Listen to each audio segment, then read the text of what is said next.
Time for high school sports on the NCWLIFE channel. Today's broadcast of high school sports on the NCWLIFE channel is presented by Alignment Pros, Automoca, Color FX, Global Car Care, One Way Construction, and the Windmill Restaurant. NCWLIFE channel's coverage is also brought to you by Charter College and the Walkabout Grill. Now let's go live for all the action for tonight's coverage of high school sports on your home for local sports, the NCWLIFE channel. Life channel of high school sports for 2018 and 2019. Tonight, Wildcat Stadium in Eastmont as we kick off the football season as the Eastmont Wildcats take on the Wilson Rams out of the Pierce Coast League, Tacoma area. Joining me tonight is Mickey White, alumnus of Eastmont. Nice to have you here, Mickey. Thank you. Glad to be here. You know, it's kind of a tale of two teams coming into this, Mickey. Wilson finished 2-8 last season. The Wildcats won 5 of their last games, and it finished pretty hot at 6-4. Is there an advantage to that, or you just throw all that out and they're both 0-0 coming into this game? Well, it's kind of twofold. I mean, your teams in high school change every year, you know, so you're teaching new guys, but it looks like the Wildcats are returning a lot of starters from last year, so I look for them to pick up right where they left off. And, of course, the two key players tonight, I know you're a defensive guy, Mickey, but it's Jack Hanish of Wilson, 6'4", 215-pound junior quarterback, and Kalen Massey, the 6'2", 185-pound senior for Eastmont. Those will be some players to watch tonight. I think we're going to see some balls flying through the air, Mickey. Yeah, Kalen's a smart quarterback, and he's got good arm and he's got good legs as well. I'll tell you, I was watching this Wilson quarterback throw, and we got a pretty good breeze going on here, and he had no problem making all the throws, so I look for a good game tonight. Absolutely. About 78 degrees, a bit of a wind, 10 to 15 miles out of the northwest, but still an awfully nice night to kick off our first night of football coverage here on the NCWLIFE channel. And as the pregame show continues, we'll come back as Eric Granstrom had a chance to talk to head coach Mike Don and senior quarterback Kalen Massey. We'll be doing that when we come back right after this. Stay with us.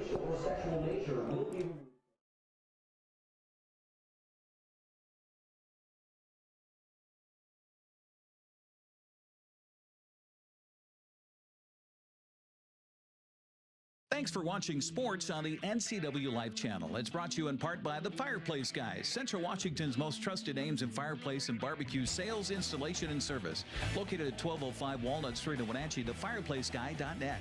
Beneficial In-Home Care, your compassionate in-home care provider. All the benefits of assisted living while remaining within the comfort of your own home. And the Windmill Restaurant, providing traditional steakhouse meals in a homey, old-fashioned dining room. Call 509-665-9529. No problem. No problem. Our pregame show continues here on the NCWLIFE channel prior to this matchup between Eastmont and Wilson. Now talking with Coach Michael Don as you begin your 4th campaign here at Eastmont. Tell me about the off-season workouts and how the kids have come so far. Kids have done a phenomenal job. We had 95% of our team in a weight training class this year, so they're working hard year-round. Kids who don't have a weight training class, they come in after school. Some of the kids who have class, they come in after school to get a little extra work. We have a lot of guys playing multiple sports, and then this summer, you know, we ask our guys to show up to 90% of the workouts that they're in town if they're not on vacation, and we just didn't have guys missing. Guys are here, guys are getting better, guys have been working really hard, and we're really excited about this upcoming season. Well, you finished really strong last year, winning 5 in a row. The question we have as broadcasters, we start looking at last year's roster and some of those talented guys you had like Scarmazzino and Schneider and people like that. How do you replace them, or do you just find new guys to step up?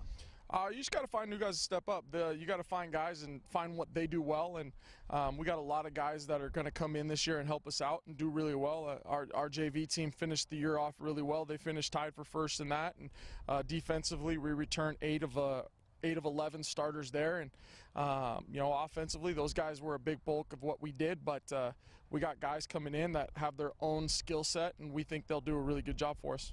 Talk about Kalen Massey. We saw him quite a bit last year, and he seemed to progress really every single week he came out there and played.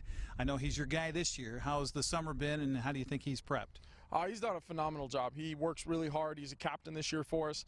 Also a multi-sport athlete kid, so you know he's competing all year. He plays basketball, he plays baseball, stays busy, and the really impressive thing is how much time he still puts in. He's in the weight room, he's playing summer league baseball, he's traveling around to tournaments all the time, and he's putting in the time in football. And so we're really impressed. We're excited for what he can bring to the table, and we think he's going to have a good year for us. Now, last year you had a kid on the defensive line that we looked forward to watching him play every single game, Christian Tonga. Tell me about him and where he's at in this progression. He's bigger, he's stronger, he's faster. You know, last year we got him, and he's raw. He hadn't played a lot of football in a while. He hadn't lifted a lot of weights, and we got him in this year, and he's different now. We thought he was really good this year, and he's even better, and we think he's going to be really, really special. How hard has this been for you now that you finally got the green light to practice? We didn't get the green light as far as the smoke was concerned. How hard has that been? You know what? Adapt, improvise, adjust is something that I was always taught growing up, and you make the best of your situation. You control what you can control, and I thought our kids did a phenomenal job of controlling what we can control and still getting a lot out of indoor practices. We still did a lot of things. We went pads, we worked on our fundamentals. We didn't change a lot of how we do things. We just did it in a compressed setting, and I feel really good about how we practiced inside. I mean, this is the 4th year in a row where we've had to do some kind of indoor practice, so we're getting used to it. At this point, people are now calling over here from the west side asking us, hey, how do you guys practice inside? They're not used to it, so it's just part of what it is. I mean, it's I guess they get rain, we get smoke. You had a fun guy to watch kick last year in Manny Lopez. He graduated. Tell me about the kicking game, and the one thing that I guess would be hard to work on inside is that kicking game. Yeah, right now we did not get to kick a lot or punt a lot and any of that stuff, so that is something that we've been putting a lot of time into, and what we do get to go outside for. And right now Kalen Massey's our punter. He's battling for a kicking spot on the kickoffs and PATs. We also have a freshman kid that we feel can do some kickoffs for us, and they're going to compete up until this Friday, and we'll see who ends up doing it. You're riding quite a momentum off the end of last year. Does that carry through? I mean, by the sounds of it, the kids bought into the off-season workout program and things like that. Can you build on what you ended last year? I think it does, and I really feel like when you get to the point where you're rolling as a program, you reload, not rebuild. And so I'm hoping we're getting closer to that point where we're not, you know, worried about, oh, we have to replace all these guys. We want to get to the point where we're like those teams. Kamaikan from a couple years ago, you know, they win a state championship. They graduated 20 of 22 starters. They turn around the next year and they're back in the state playoffs and they're competing for league titles. We hope that that's where we can get to, and our kids just, you know, next man up, step up and keep competing. Wilson, what do you know about him, and what do you expect here tonight? Athletic kids. They got a big, tall quarterback, 6'4", 200-some pound kid. Practices year-round, works with trainers. He's going to throw the ball around. They're always going to have athletes over there in Tacoma. They got a lot of kids who are good in space. We just got to be fundamentally sound and be able to run the football. Well, best of luck here tonight. As we always say, have fun and keep everybody healthy. Thank you. Michael Dunn joining us here on the pregame show. We'll come back and talk with his starting quarterback, Kalen Massey, coming up next on the NCWLIFE channel. You don't want to see this happen. It's the oil light on your car. Oil is the lube of life for your car's engine. At Alignment Pros and Express Lube, they pour the best oil your car deserves. Expect fast, friendly, superior service in a clean environment. They'll change your oil and perform a 21-point inspection while you enjoy the comfort of their amazing waiting room. Keep your car in top shape at Alignment Pros and Express Lube in East Wenatchee. What's your Automocha emergency? It's a Frappuccino mocha with whip. The espresso shakes are my most favorite because I can get any flavor. Peanut butter chocolate for pita. Definitely the espresso shakes. My favorite is the mocha for pitas. A peach Red Bull.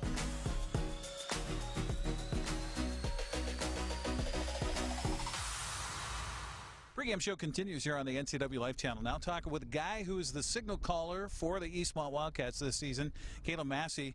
Let's talk first of all off-season. How was the workout for you, and how was the workout for the team? Oh, it was really good actually.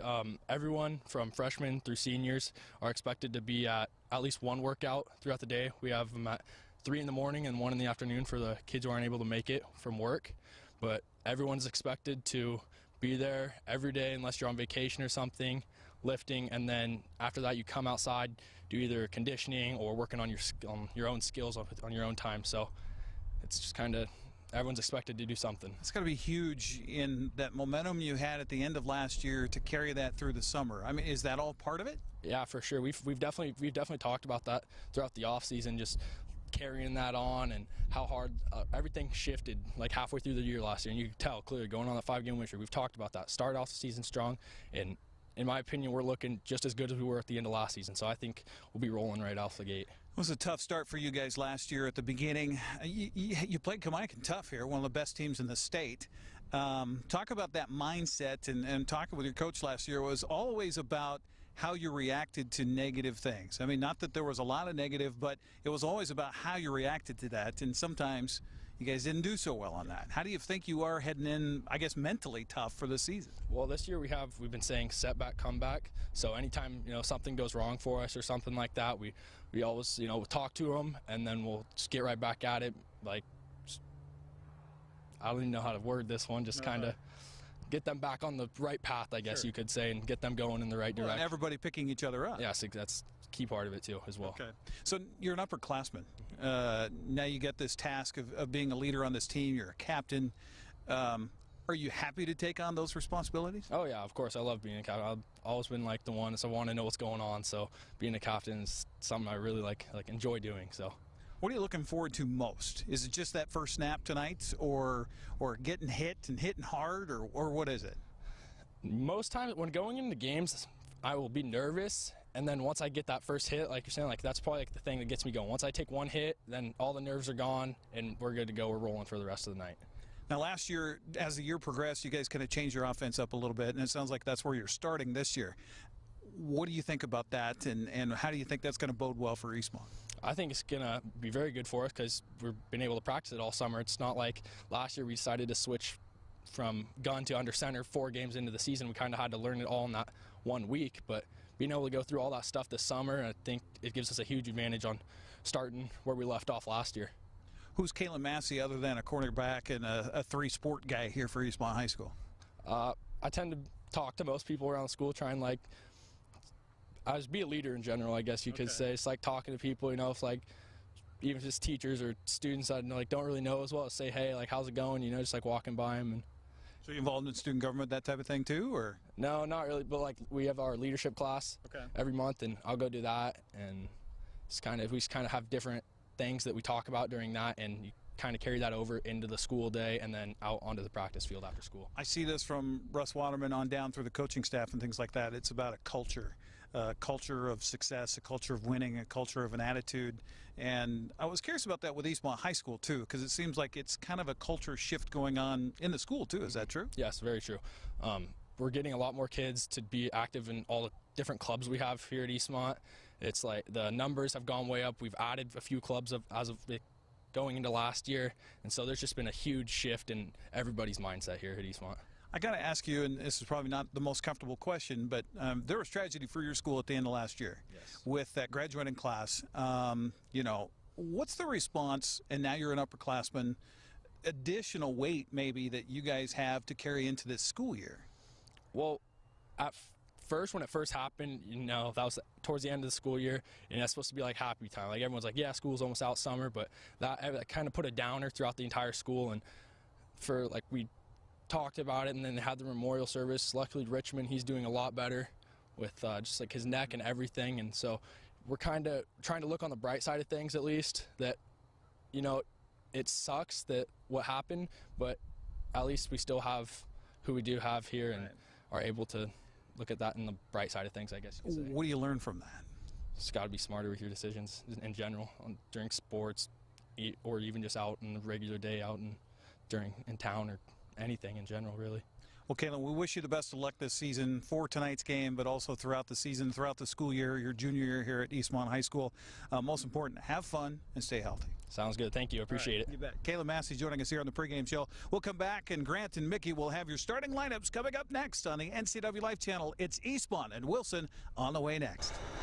Grand Olson and Mickey White back at Eastmont Wildcat Stadium as we are set to kick it off here at Eastmont between the Wildcats and the Wilson Rams. It looks like Wilson won the toss and have elected to receive. Let's quickly go through the starting lineups. We'll begin with the offense for the Eastmont Wildcats. At tackle is Jack Gudmundsson. He's a 6', 200-pound sophomore. Alan Ortega is a senior at tackle, 6'1", 240. Junior guard Drew Bergen gets the start tonight, 6 feet 210. Also at 6 feet 210 is guard Carson Payne. At center is Andrew Snyder, 6 feet 220-pound junior. The tight end, if he used to play basketball, he still does play basketball. Tanner Nelson now on the football team. Some height out there, 6'4", 195. Victor Weldon is the running back. He's a senior, 5'11", 180. At one wide receiver is Logan Easley, 6'2", 160. He's a junior.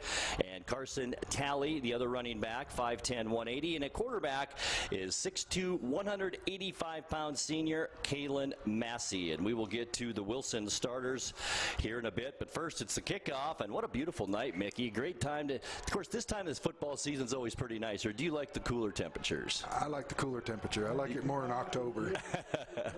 Here we go. Here's the kick. It's Massey with the kickoff. And on the return at about the 11-yard line, it's Wilson, and that's Caleb Arthur on the return. Gets past the 20, not quite to the 25, and he's down at the 24-yard line. So that's where the Wilson Rams will begin their first possession of the night. Go ahead, Mickey. I'll tell you what, special teams is a third of the ball game. Eastmont looked really good there. That was a pooch kick, and they only got out to the 25-yard line. Everybody stayed in their lanes and played discipline. Nice job. So Jack Hanish, the big, tall quarterback, 6'4", 215, is who we'll be watching tonight. He's under center in shotgun right now. 3 receivers out in the set. We're going to see a lot of receivers in and out of the lineup tonight. In fact, now they just added their 4th, Mickey. Lone running back in the backfield is Ryan Muliufi. Fake handoff to him, play action. Here's the quarterback, Harnish, going downfield into double coverage, and it's incomplete at the Eastmont 40-yard line. There's an example of how Harnish can throw the football down the field. The intended receiver, Daniel Santana. Good push up front by Eastmont. Number 90, Christian Tonga, got back there and forced an errant throw into double coverage. Play action right off the bat. Usually you run the ball first to set up play action. Kind of an interesting call. But does that kind of tip the hand on what's going to happen here offensively, maybe for Wilson tonight, Mickey? Looks like they're going to sling it. All right, just 2 receivers, this time a slot receiver as well. That's Caleb Arthur, split out wide to the left. Kellen Mead, going to keep our eye on him, only a sophomore, 6'1", 170. Here's Hanish, back to pass. No, he hands it off up the middle, and nothing doing there. In fact, a loss on the play. Beautiful play on defense. Again, big Christian Tonga, they ran a little counter there. Usually when you put 2 backs in the backfield on shotgun set, it's going to be a run. And he blew up the guard, Poland. Great play. So right back to the line of scrimmage. No gain on that play. Brings up 3rd down and 10 now for the Rams on this, their first possession of the ball game. The drive that began at their own 24-yard line. Look for screen here. Hanish in shotgun, 2 receivers split out far top of your screen, 1 down at the bottom. That's Javion Crenna. Handoff goes instead to Caleb Arthur. Tries to turn the corner. He does, but not going to get anywhere. Good pursuit and a nice tackle that time. Dominic Torres on the stop, the defensive end for the Wildcats, and that's what you want, right, Mickey? 3 and out on that first possession. Yeah, Eastmont looks good tonight. They ran a little fly sweep there, tried to outflank him on the edge, and the DN kept outside contained, and the rest of the guys rallied and made the play. So 4th down for the Rams, back deep to receive for the Wildcats. Let's see, can't catch that number. He stands at about the 32-yard line for Eastmont. Here's the punt by Wilson. Kind of a wobbler taken right at the 40-yard line. Good running start on that one. Breaks the first tackle and then doesn't get past the 45-yard line. And that's where the Wildcats now will begin their first possession of the game, their own 45. And that's pretty darn good field possession for your first possession of the night.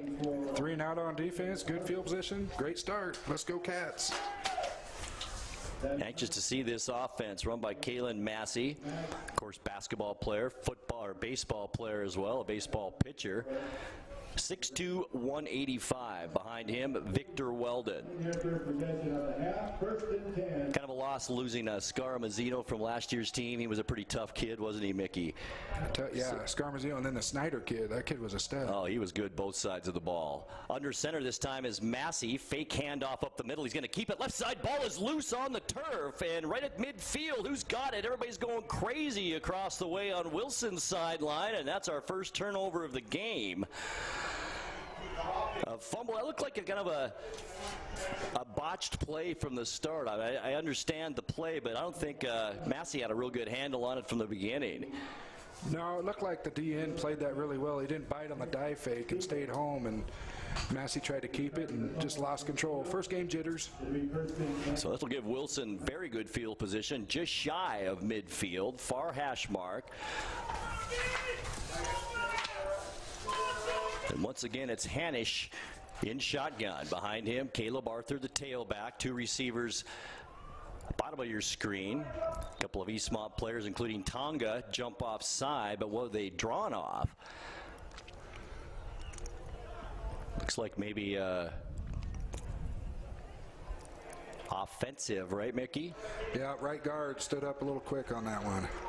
Bring up third down and 15 then. The ball will move back almost to the Ram 45-yard line. So procedure on the Wilson Rams, and that will give Eastmont a bit of a break on defense. We'll see if Hanisch now puts it up in the air. Once again, two receivers left side. And that's Krenna and the tailback Arthur out there. We've got some more movement up front. This time it's going to be defense, and I think Eastmont's going to give these 5 yards, Mickey, right back to him. Tell you what, as a coach, it drives you nuts when they're in shotgun and you're just not keying the ball. You got to watch the ball. Of course, we did stress, Mickey stressed earlier, this is the first game of the season, and you got to think that Eastmont didn't get a lot of outside practice leading up to this game. They were in the gym a lot with all the smoke that we had earlier here. Here we go. First down at 10 from the original line of scrimmage. Nice tackle. Tonga again. Limits the running back to only a yard gain on that with the carry, Ryan Muliufi. So Muliufi picks up a yard. I was excited to watch Christian Tonga play. There's been a lot of talk about him coming into this year, and this kid does a good job playing with his hands and getting off blocks. And you hear Coach Mike Don in the interview with Eric mentioned that he is just really a special player. There's no other way to put it. Second down, 9 now for the Rams. Harnisch claps his hands, gets his players in motion. Two receivers out there. Quick hitter. It's a slant across the middle, in and out of the hands of Krenna. The pass was there. Krenna may have just taken his eye off it for a second, but that pass was a bullet.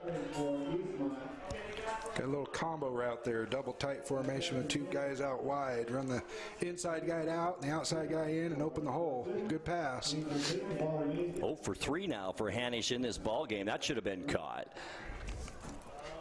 Third down and 9 now for the Rams. What do you think with the plays, Mickey, on the forearms? They're all looking at the play on their forearm. Does that speed things up, or what does that do for an offense? Yeah, you're trying to put pressure on the defense, go no huddle, and speed it up and see if you can catch a rhythm.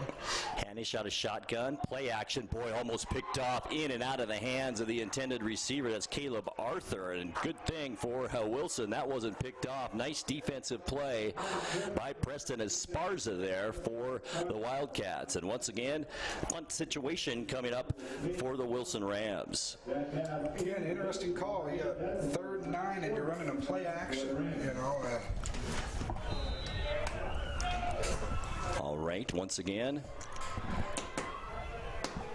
Wilson with the punt, the second punt of this ball game. Low snap, the punt is away.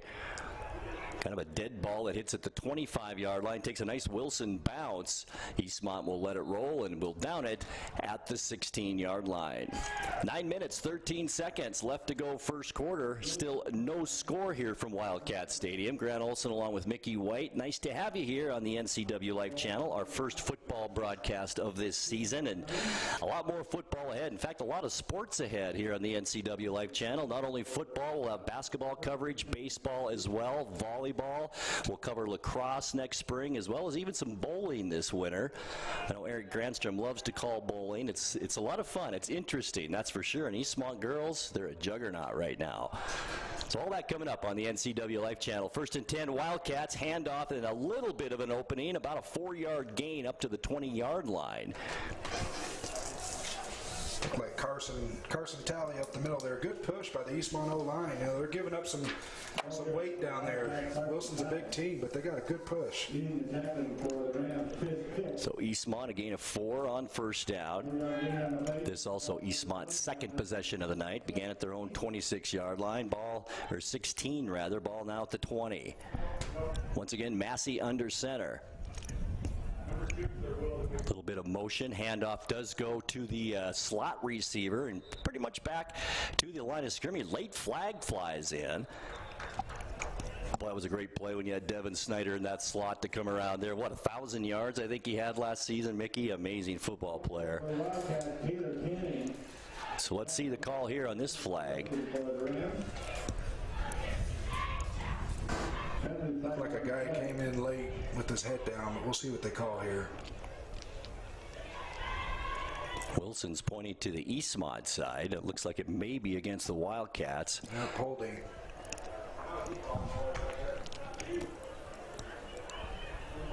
On a 2nd down at 6. That'll take the Wildcats back 10 yards. 8:29 left to go 1st quarter. On this beautiful night here in East Wenatchee at Eastmont High School. The wind has actually died down just a little bit since pregame. Eastmont now faced with a 2nd down and long. See what the Wildcats can do here. I haven't seen Massey put it up downfield so much yet, but I think we're going to see that here, Mickey. Yeah, you don't need it all right here, but you want to get at least about 7 or 8, make 3rd down manageable. Here's Massey. Handoff up the middle and a big opening over that right side, and that's Carson Talley again, the junior running back. Gets a lot of the yardage back across the 20 to about the 23-yard line, and that'll bring up a more manageable 3rd down play. We'll call it 3rd down and about 3. That misdirection stuff, I love it, Mickey. It works so great when you have the athletes that can pull it off, and it looks like Carson Talley's going to be a pretty darn good running back. We haven't seen much of Victor Welton yet, who I think we'll see a little bit of tonight too.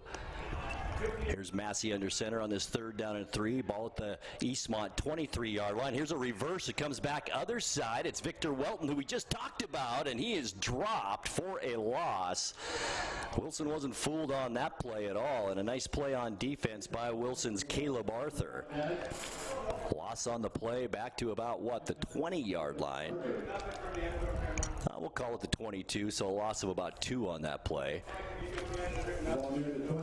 Wilson's playing the edges pretty well. Eastmont's having success up the middle. Let's hope they go back to it. So pretty good field position on the way here for Wilson as the return man, Daniel Santana, stands almost at midfield for Wilson. Caleb Massey, the quarterback, is the punter. On this 4th down and 4, here's the punt. Beautiful spiral by Massey, well over the head, that lands at the 28-yard line, rolls inside the 25, and is down by the Wildcats at the 24-yard line. Oh, 50-yard punt right there, almost 51 yards by Kalen Massey. And here comes Wilson now in their 3rd possession of this 1st quarter. Fast-moving 1st quarter, just over 6.5 minutes left to go. Both teams kind of stagnated on offense so far, Mickey. They really are. Early on, you know, you always say as a coach, early on, defense is way ahead of the offense. So let's see if Eastmont next time out can catch a rhythm. So Wilson begins at their own 24-yard line. Once again, it's Hanish in shotgun. I don't think we'll see him under center tonight. 2 receivers split left, one at the top of the screen. Hanish back to pass, flushed out of the pocket. He's going to keep it now right side. Nice defensive play by the Wildcats. Not giving Hanish that outside. Tanner Nelson with the stop there. I don't think he's got a lot of football experience, does he, Mickey? No, Tanner's a play above the rim guy. He is. He really is. He's a basketball player. 2nd down and 9 now for the Rams. Once again, 3 receivers in this set. 2 bottom of their screen, 1 at the top of the screen. Arthur remains the lone tailback. Hanish in shotgun. 2nd down and 9. And he's going to keep it up the middle. It does cross the 25 to about the 27-yard line, and that'll be a gain of about 3. We'll call it 2.5 there for Wilson. That'll bring up 3rd down and long now, about 3rd and 8 for the Rams. Ball just across the 25 at the 26.5-yard line. 27-yard line will be 3rd and 7 for the Rams. 5:28 left to go, first quarter. Hanish once again at quarterback. This time 4 receivers come out in the set, including Kellen Mead, who we heard a lot about, a 6'1", 170 sophomore. He's in the slot. Hanish out of shotgun, rolls to his left, has a receiver right at the sideline, instead goes downfield, and it's a little bit overthrown, the intended receiver, Caleb Arthur. And that once again brings up 4th down for the Rams in a punting situation. Great pressure that time by Christian Flores. Eastmont's D-line's looking impressive early on. They're getting a lot of pressure and a good push up front. So once again, on to punt, the Wilson Rams. Back to receive the punt is Victor Welton.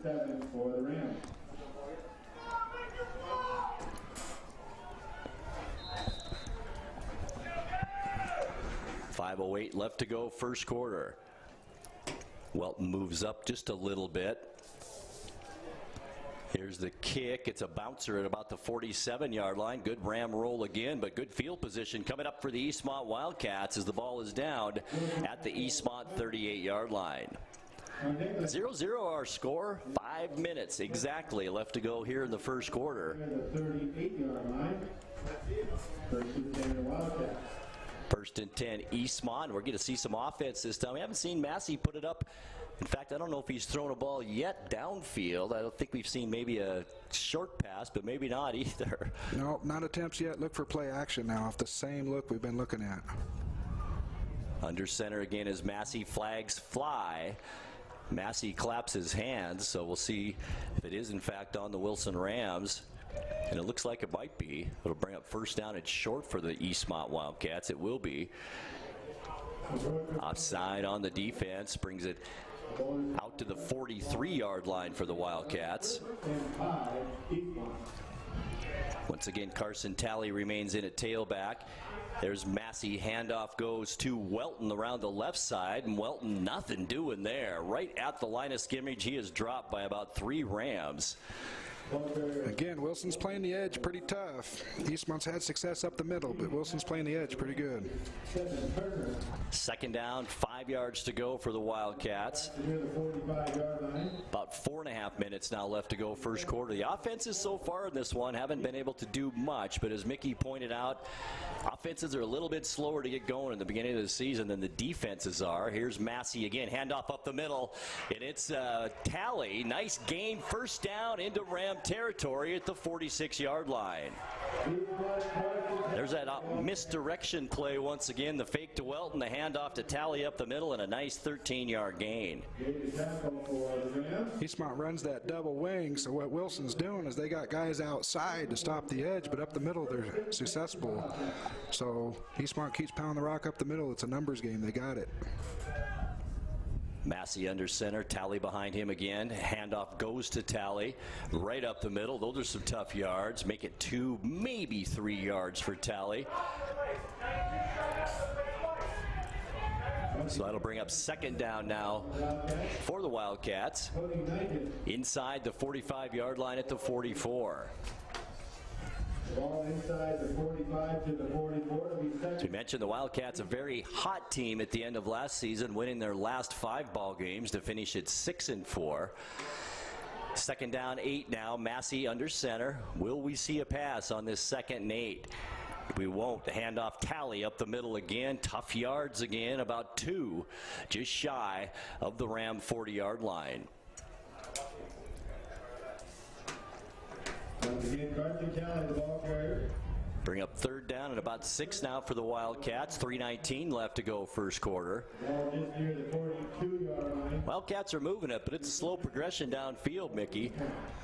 I like when they need these yards, it's that misdirection to Tally that gets it for them. We'll see what they go to here. One receiver split out top of your screen. Massey under center. Play action pass. He's going to put it up. Right side. He's got a receiver downfield. Some pushing and shoving down at about the 10-yard line. No flag. And it goes incomplete. That'll bring it up 4th down for the Wildcats. The ball once again at about the 42-yard line. Massey had that booming punt his first attempt, about 51 yards. I think the Wildcats are going to go for it here, Mickey. Looks like that last play there. I hope they come back to that later. They had big Tanner Nelson, first-year player, wide open right down the middle. Good play call. He's got such good height, and you like that. 6'4" out there. A nice big target for Massey to find. Okay, 4th down. Whistles blow before the play, and a timeout is called by Wilson. We'll take a timeout, too. 2:55 left to go first quarter. It's Eastmont 0 and Wilson 0. We'll be back right after this. Sports on the NCWLIFE channel is brought to you by Global Car Care. Celebrating 25 years in the car care business, they speak your car's language. One Way Construction, premier custom home builders and construction company for North Central Washington. The Windmill, time-tested restaurant providing traditional steakhouse meals in a homey, old-fashioned dining room. And Walkabout Grill in downtown Wenatchee and downtown Leavenworth. Your home for local sports is the NCWLIFE channel. 2:55 left to go first quarter here from Wildcat Stadium. Timeout on the field. No score in the ball game, but I do want to mention today's broadcast is brought to you by the Alignment Pros and Express Lube. Keep your car in top shape at Alignment Pros and Express Lube, including front and 4-wheel alignment. Online at alignpros.com or at 182 Eastmont Avenue. 4th down 6, big down here for the Wildcats. Massey in shotgun, a rare shotgun formation in this first quarter. 2 receivers, top of your screen. Massey moves back even some more. Remember, he's the punter too. He does get a nice little roller down there. Will it stop before the goal line? It looks like it will at about the 1-yard line. And what a fantastic call and an even better kick by Kalen Massey as he now puts the Rams in a hole at their own 1-yard line. Starting to see that formation more and more in punt. They come out, what they do is they come out and make it look like an offensive set, and especially at the lower levels when your quarterback's your punter as well, and get the defense back there with no returner, and they just pooch it down there. Great job by Kalen. Good coverage by big Tanner Nelson. Sure was. So the Rams in a hole now. We'll see what they can do from their own 1-yard line, make it the 2-yard line. Guess that extra yard gives you a little more breathing room, right, Mickey? Yeah. Split out top of the screen is Chance Bogan now, a freshman. He is number 13 out there. 2 receivers also at the bottom of the screen. It's Krenna and Arthur. See if Eastmont brings pressure here to try and get a safety. Hanish, quarterback, hands it off up middle, and there's Tonga again, and that should be a safety. Man, that was right on the line. And they might be on what, Mickey, the 4-inch line after that play. Yeah, he just stretched that out over the goal line. That was a great play by Tonga.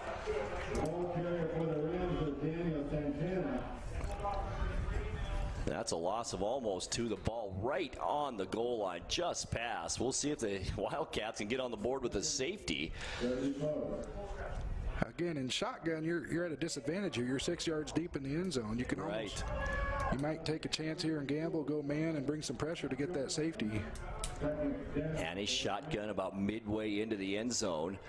Here's the quick handoff right side just to give the Rams a little breathing room, and he's down right at the 1-yard line. Might have been a little shaken up, too, on that play. Look like big Tonga again. I'll tell you what, this kid's as advertised. He's getting off every block right now and making a lot of plays up there. 6'1", 280-pounder. Brings up 3rd down and 10 now for the Rams. Just can't seem to move the ball from their own goal line. Split out bottom of the screen is JVN Krenna. only receiver in this set with Harnish and shotgun. Once again, handoff right side and nothing doing again. And guess who again, Mickey? It's Christian Tonga. Tell you what, I like this kid. He's got a bright future ahead of him. He keeps playing like this. He sure does. They tried to double team him there, and he still got across the guy's face and knifed down the line of scrimmage for the play. So 3 plays, Mickey, and the Rams actually lost a yard. They began at the 2, and now they're going to punt from their own 1-yard line. See if Eastmont tries a punt hold here, give our returner a chance to return something. Big Max Arnelkilev is the punter. Pretty darn good job from his own end zone, that's for sure. The ball has bobbled a little bit and then stepped out of bounds, but what great field position for the Wildcats coming up here. Looks like it'll be at the Ram 34-yard line. And that's the best field position anyone's had so far in this ball game. 44 seconds left to go here in this first quarter. Eastmont will have it at the Wilson 34-yard line. This is when you got to take advantage of the situation, right? Yeah, Eastmont had a good drive going last series. Let's see if they can continue here and get some points on the board. 6-play drive the last time they touched the football. Play action right side. The receiver was there. Massey may have just found him a little too late that time. It was Kaylor Cannon. He is a junior, 6 foot, 165-pounder. Don't you think Mickey might have been just a little bit late on that? Yeah, just a little bit. It's when you're doing a sprint out like that, you got to really make sure you get your hips pointed back to the line of scrimmage. You can get a little more on the ball, be a little more accurate, but not bad. 2nd down and 10 now. To the line, Massey this time under center. Fake handoff again. Play action rolls to the right. Massey still looking downfield. Has a receiver at about the 1 and almost picked off in the end zone. What a nice defensive play, too, by Javian Crenna. But the intended receiver couldn't come up with that one. I'm thinking that time there might have been a breakdown in the routes. We had 2 guys in the same area, which brought 3 defenders over there. So see Coach Don down there a little excited. Lane Keller, the intended receiver that time, a junior, 6'2", 170-pounder. Brings up 3rd down and 10 now for the Wildcats. 2 punts and a fumble so far in this first quarter on offense with 28 seconds left in our opening quarter. Massey under center. Play action. No, it's given to the running back up the middle. Dives forward for about 3 yards. This is 4-down territory here. When you get down here, you're going to go for it. I think that's why Coach Don called the dive there on 3rd down. And that was Carson Talley on the carry again. I guess only about 2 yards on that. So the ball sits at the 33-yard line. 4th down and 8 for the Wildcats, and they're going to let this clock run out and just take it into the second quarter. So we've completed 1 quarter of play on our opening night of sports coverage here on the NCWLIFE channel. From Wildcat Stadium, it's Eastmont nothing and Wilson nothing. We'll be back in 60 seconds. Stay with us. Guten Sie mir das Problem. Meinen Zylinder überschwimmt. Flute, ich habe mein Fugen verloren. Keine Sorge. Global Car Care. We speak your car's language. Fragenschlussen. You. Well, I got a leaky transmission, my head gasket's shot, and I could use some new brake pads. That dog don't hunt. Global Car Care. We speak your car or truck's language. Hi, I'm Kevin Prosser, and this is my print shop, Color Effects in Cashmere. Color Effects offers screen printing, embroidery, and digital printing on t-shirts, jerseys, bags, banners, signs, and more. With 30 years experience, you won't be disappointed with the quality and quick turnaround times you will get at more than a fair price. Please call Color FX.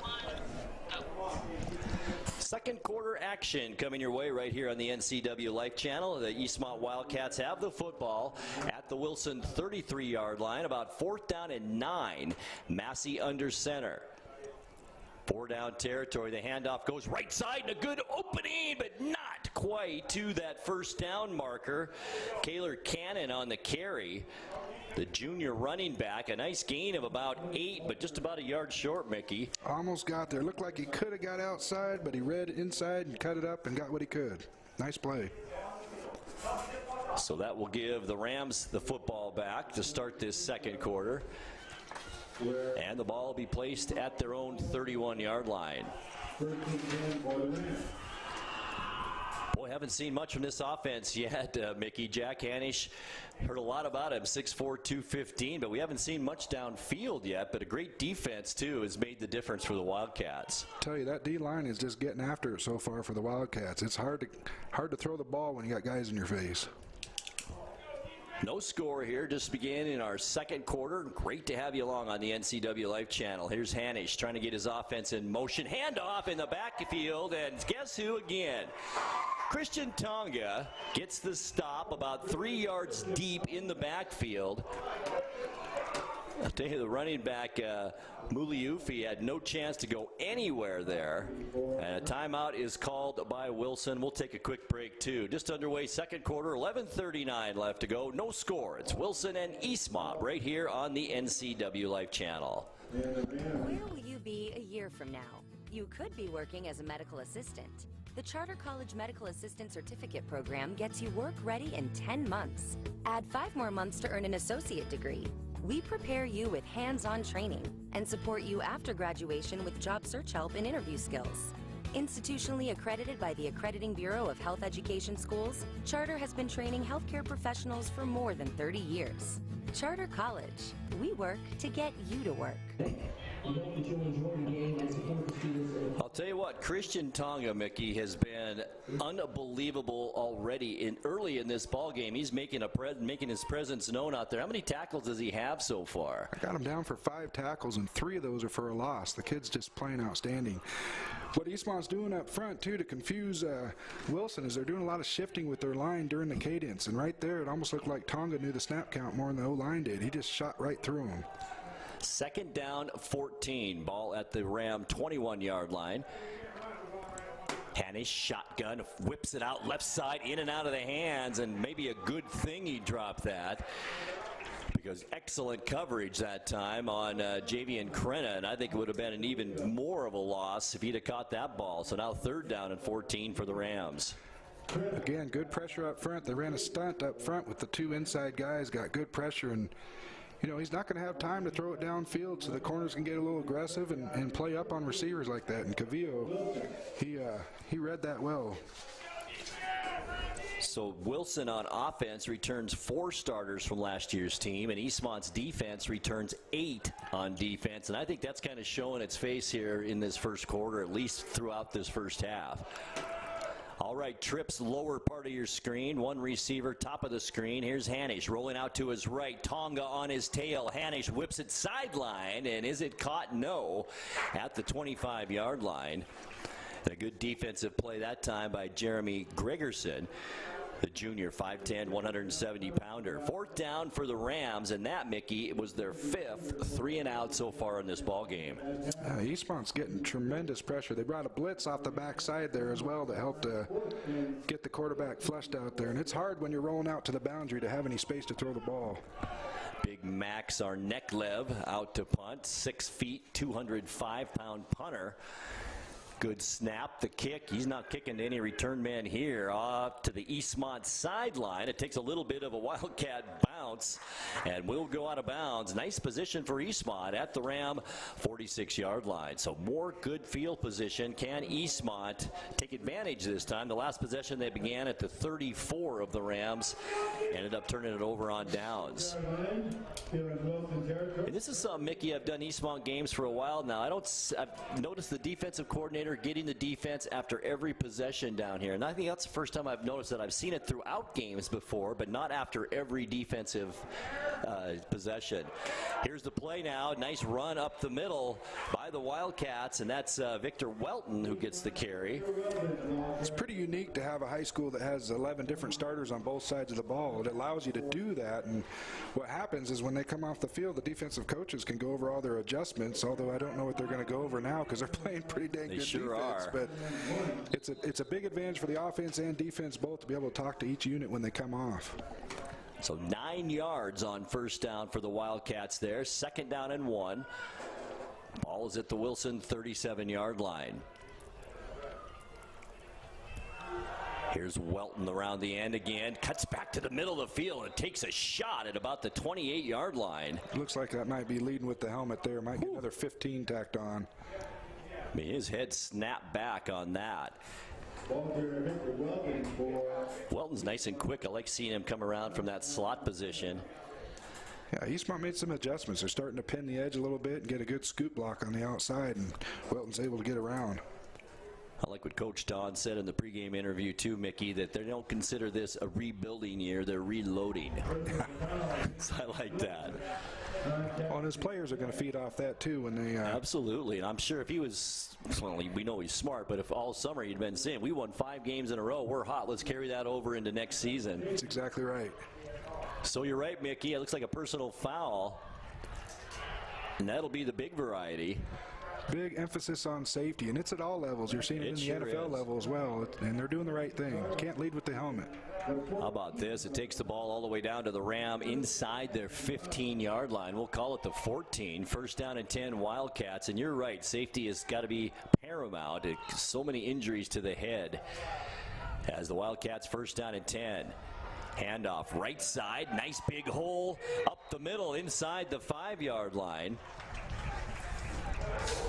On the carry that time, Hunter Rule, a sophomore, 5'11", 185.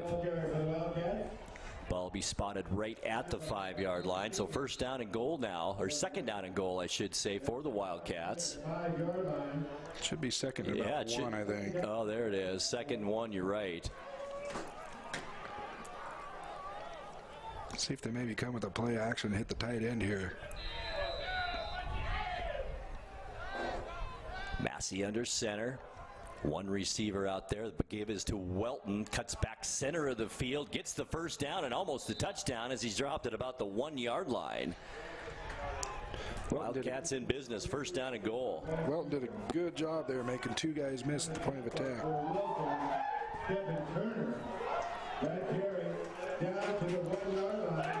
So here come the Wildcats, 1-yard line of the Rams, 10:03 left to go. And here comes Tonga out there. How about this?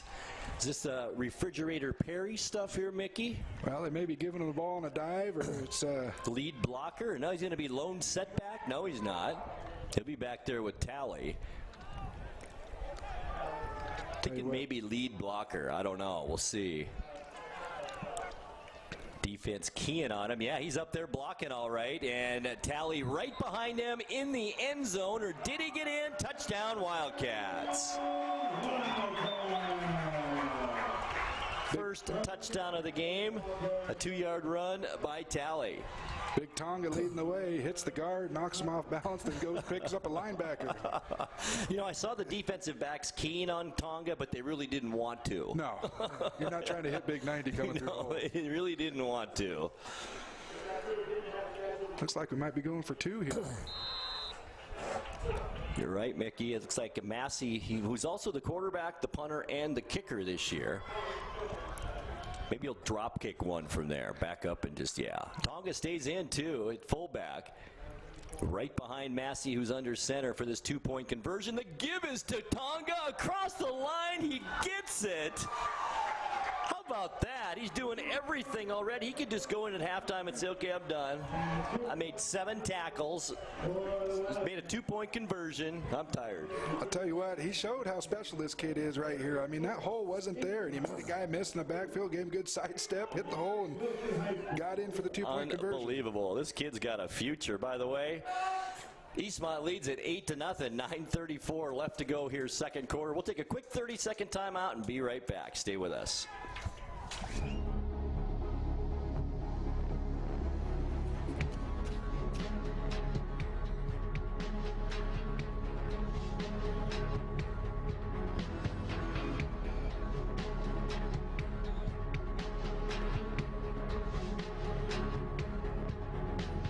The Walkabout Grill, open 7 days a week for lunch and dinner in downtown Wenatchee and now downtown Leavenworth, where eating out is eating healthy. So the Wildcats go 54 yards in 5 5 plays, take 2 minutes 32 seconds off the clock. A Carson Talley 2-yard touchdown run highlighted by Christian Tonga. 2-point conversion run, and the Eastmont Wildcats now lead it 8-0. That was an impressive little drive in many ways. But Tonga, how about this kid? Something special is right. All right, Massey to kick off. Sorry about that, Mickey. No, I like what Coach Don did on that drive. You know, they've been going up the middle, up the middle, up the middle. Didn't have much success outside. Changed a little something on the edge and found something in a hole in Wilson's defense. Nice drive. Here's the kick by Massey to Santana. It hits his hands. He's got to pick it up at the 5-yard line. Heads up the left sideline, hit by a couple Wildcats, and falls forward to about the Ram 22-yard line. Again, special teams is a third of a ball game, and Eastmont special teams are playing really well tonight. And this defense lights out. 5 possessions for the Rams so far in this first half, 5 punts. And not a lot of yards total for this Ram football team yet in this game. In fact, I can count it right here. 2, 4, 6, 8 yards so far in this first half. And Jack Hanish, 0 for 4 passing so far in this first half. It's been a defensive, beautiful defensive game so far for the Wildcats. So first down at 10 for the Rams. Hanish back in shotgun. 3 receivers out there as well. 2 at the bottom of your screen, 1 at the top of your screen. Big lineman comes in a little bit late. That's Oliver Silberman, 270-pounder. Handoff backfield, nothing doing once again, and that's a loss of about 4, maybe 5 yards on that play on first down. Tonga again in there, wasn't he, Mickey? Yeah, again. I mean, you might want to run wide.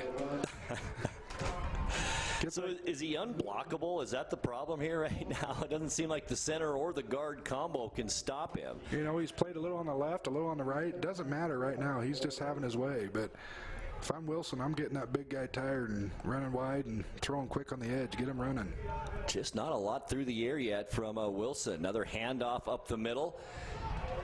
A little bit better gain that time for the Rams, but not much. Back to the original line of scrimmage. We'll call it a 2-yard gain. Number 7 came up and filled really well there. I think that's Jeremy Gregerson. Nice job. You know the defense is playing well when you consider the Rams. That's a good play, a gain of about 2.5. Third down and 9 now for the Rams. The ball at their own 23-yard line.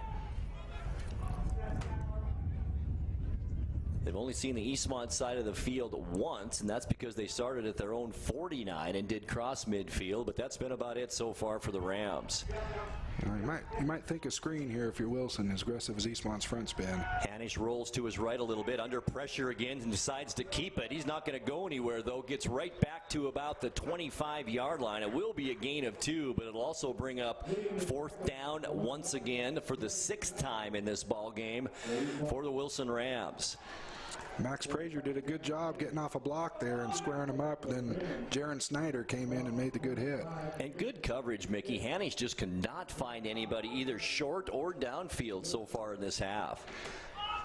Yeah, really, they gotta change it up a little bit if they want to have some success on offense. The screen game, draws, something to take advantage of Eastmont's front. Boy, off the side of Arneklev's foot, but he does get a nice bounce on that one, and then it's covered up quickly on the return by Wesley McElwain, a junior at 5'11", 170 pounds. So Eastmont once again will take over possession. Defensive coordinator giving high fives all around, and why not, Mickey? They have played an outstanding football game. I like the way this team's starting out. And you know, last year was kind of a struggle the first 3 or 4 games before they kind of hit their stride later on. I think they want to get off to a little bit better start this season. Absolutely. Like you said, they finished with 5 straight wins last year, so they're feeling it right now. They're playing well. 1st and 10 Wildcats at their own 31-yard line. 7:14 left to go before halftime. Massey under center. Coming around from the slot position, that's Welton again. Outside and cuts it back inside, and not much there. Maybe a yard or so for Welton on that carry. And that'll bring up 2nd down and 9 for Eastmont.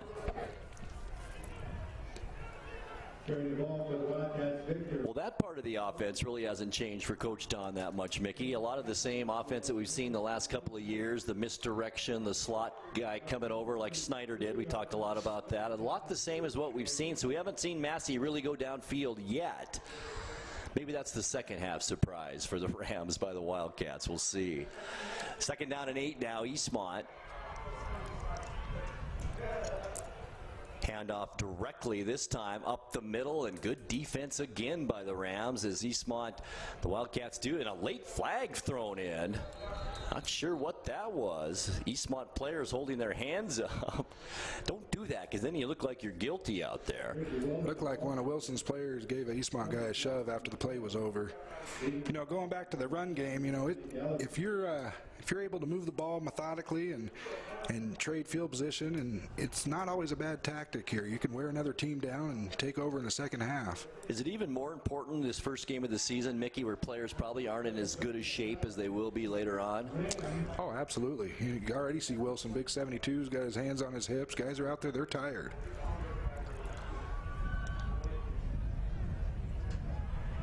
That penalty will take the ball across midfield into Wilson. Well, that's a big penalty. I didn't see what the call was. It was a personal foul. The Wilson guy got up and shoved one of Eastmont's players. Can't do that. They're losing their cool a little bit. So that gives Eastmont possession inside Ram territory at the 48-yard line. So fortunate for the Wildcats. Can they capitalize on it? Play action as Massey rolls to his left, almost caught there. Now he's forced to run across the 50 and gets something out of nothing, really. Good cover. There's a late hit again right in front of us down on the Eastmont sideline. That was a gain of about 2 for the Wildcats. That'll bring up 3rd down and about 8. Ball at the Wilson 46-yard line. Approaching 6 minutes now left to go here in this first half. I think you're right. Wilson getting a little bit frustrated right now. That late hit was right in front of us, but no call on that. Same number 72 right. as well. 2nd down and 8. Maybe he's the center that's blocking Tonga, I think, on offense. He might be a little bit frustrated. Here's Welton around the left side, has some room, cuts it back inside, 35-yard line, 34. 1st down, Wildcats. Down to the Ram 33-yard line, and another flag comes in late. Yep, more pushing after the play. It looked like 22 from Wilson got it. Boy, it's getting pretty chippy already for first half play. That was Emmanuel Krosky, the senior, for the Rams. An extra shove at the end. Almost gets to the point, Mickey, where, you know, if you're Coach Robinson, you call a timeout, bring your team over and say, we need to settle down here. This is just killing us. We're already down 8-0, and you can't be doing that kind of stuff. I think he's waiting to see what the call is, but you're absolutely right. If that ends up being on Wilson, you got to get your team together. But it looks like they're going to mark it off against Eastmont. Here's the personal foul call, and it is on Eastmont this time.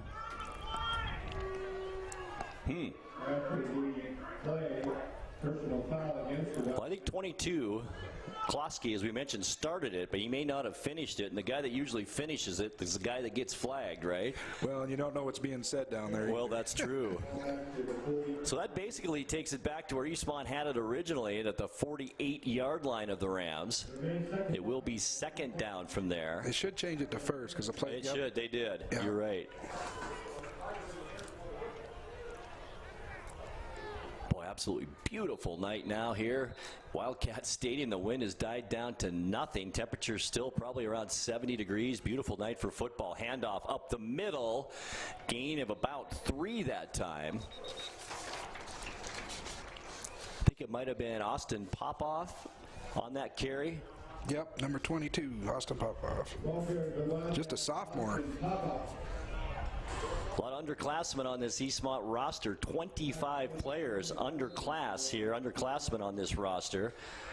Boy, and they're playing well tonight. 2nd down and 7.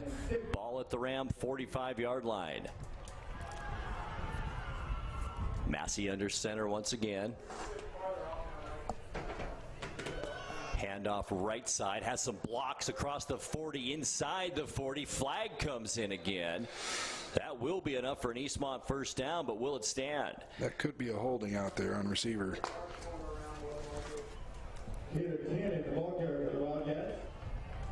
Nice blocking on that right side to get a possible 1st down, but it looks like it won't stand. It is a hold, Mickey. You're exactly right.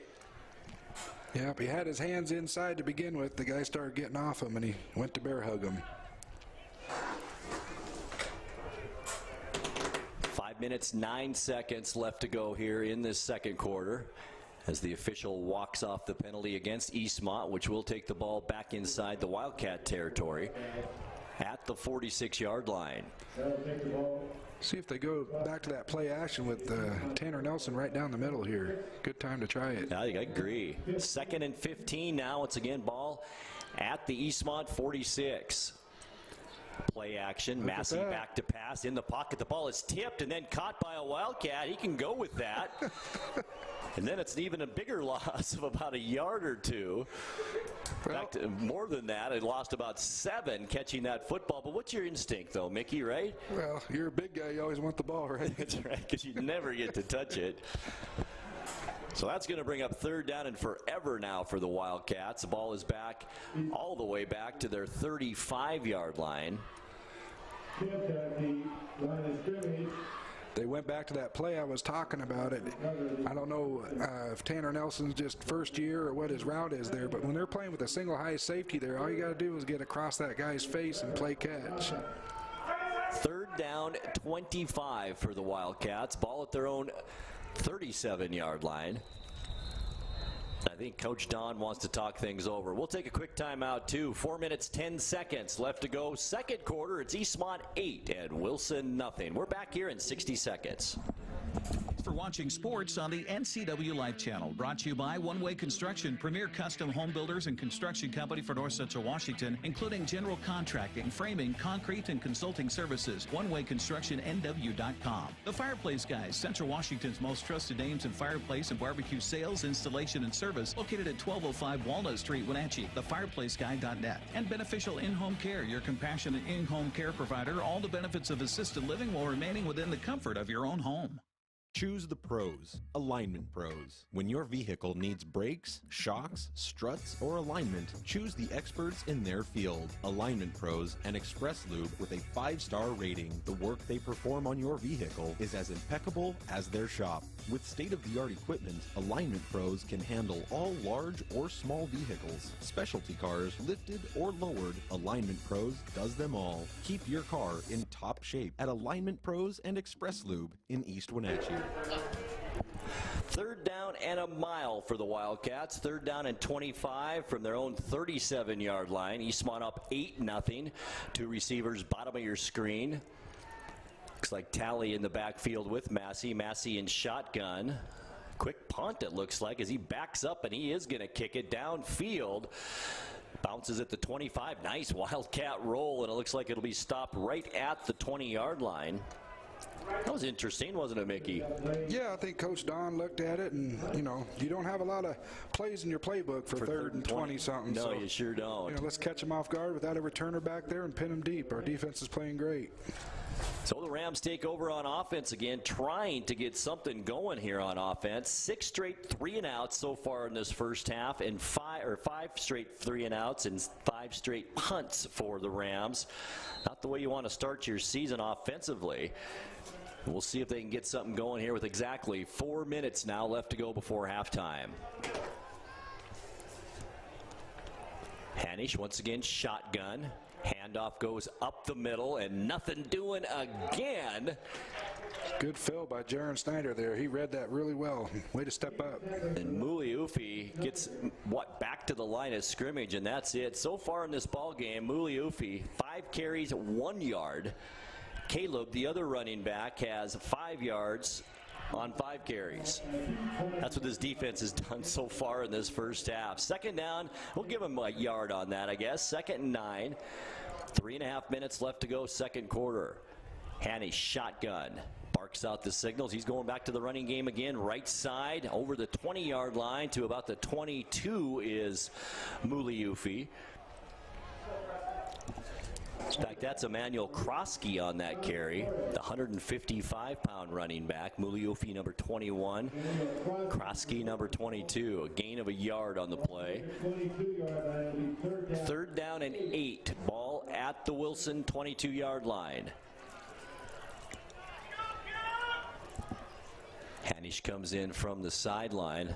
I'm thinking he's going downfield here. He's got to. He's just got to go downfield. Are they still going to try and wear this Eastmont defense down? You know, he's got to have time. Eastmont's D-line is getting in his face. Hanish, quick pass, slant, missed there, incomplete. Caleb Arthur tried to make the catch at about the 29-yard line, and that goes incomplete.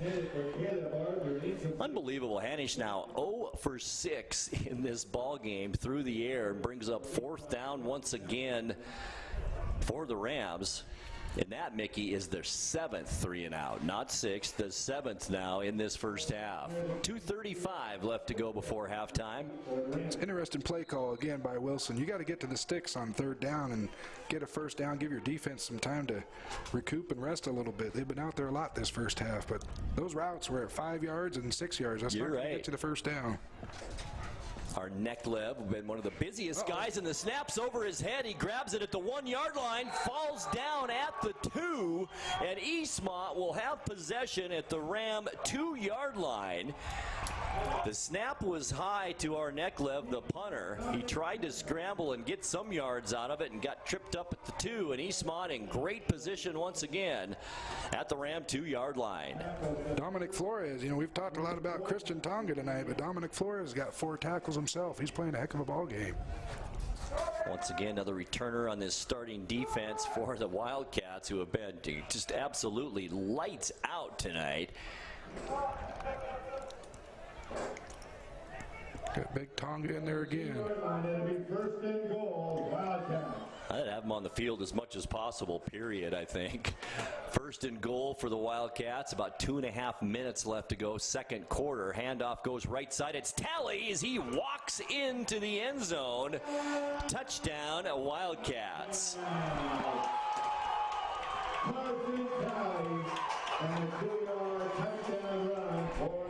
And that is Talley's 2nd touchdown of the night. Also had a 2-yard run a couple of possessions ago. So Eastmont 2 yards on that drive. That's going to drive as you like. You know, they got 2 guys leading the way through the charge, and Talley's good. You give him any open space, and he's going to make you pay. Wildcats going for 2 once again, 14-0 now.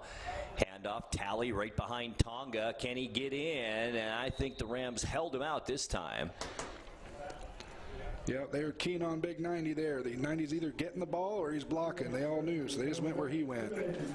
So with 2 minutes, 27 seconds left to go, it's now the Wildcats of Eastmont 14, the Rams of Wilson nothing. And we'll come back in 60 seconds to Wildcat Stadium. This is football, high school football, on the NCWLIFE channel.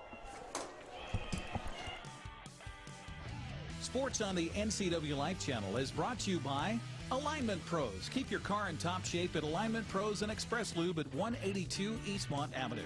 Automoca. What's your Automoca emergency? Visit one of their 6 locations in the valley. Color FX, offering screen printing, embroidery, digital printing, and logo design for your team, school, business, or church.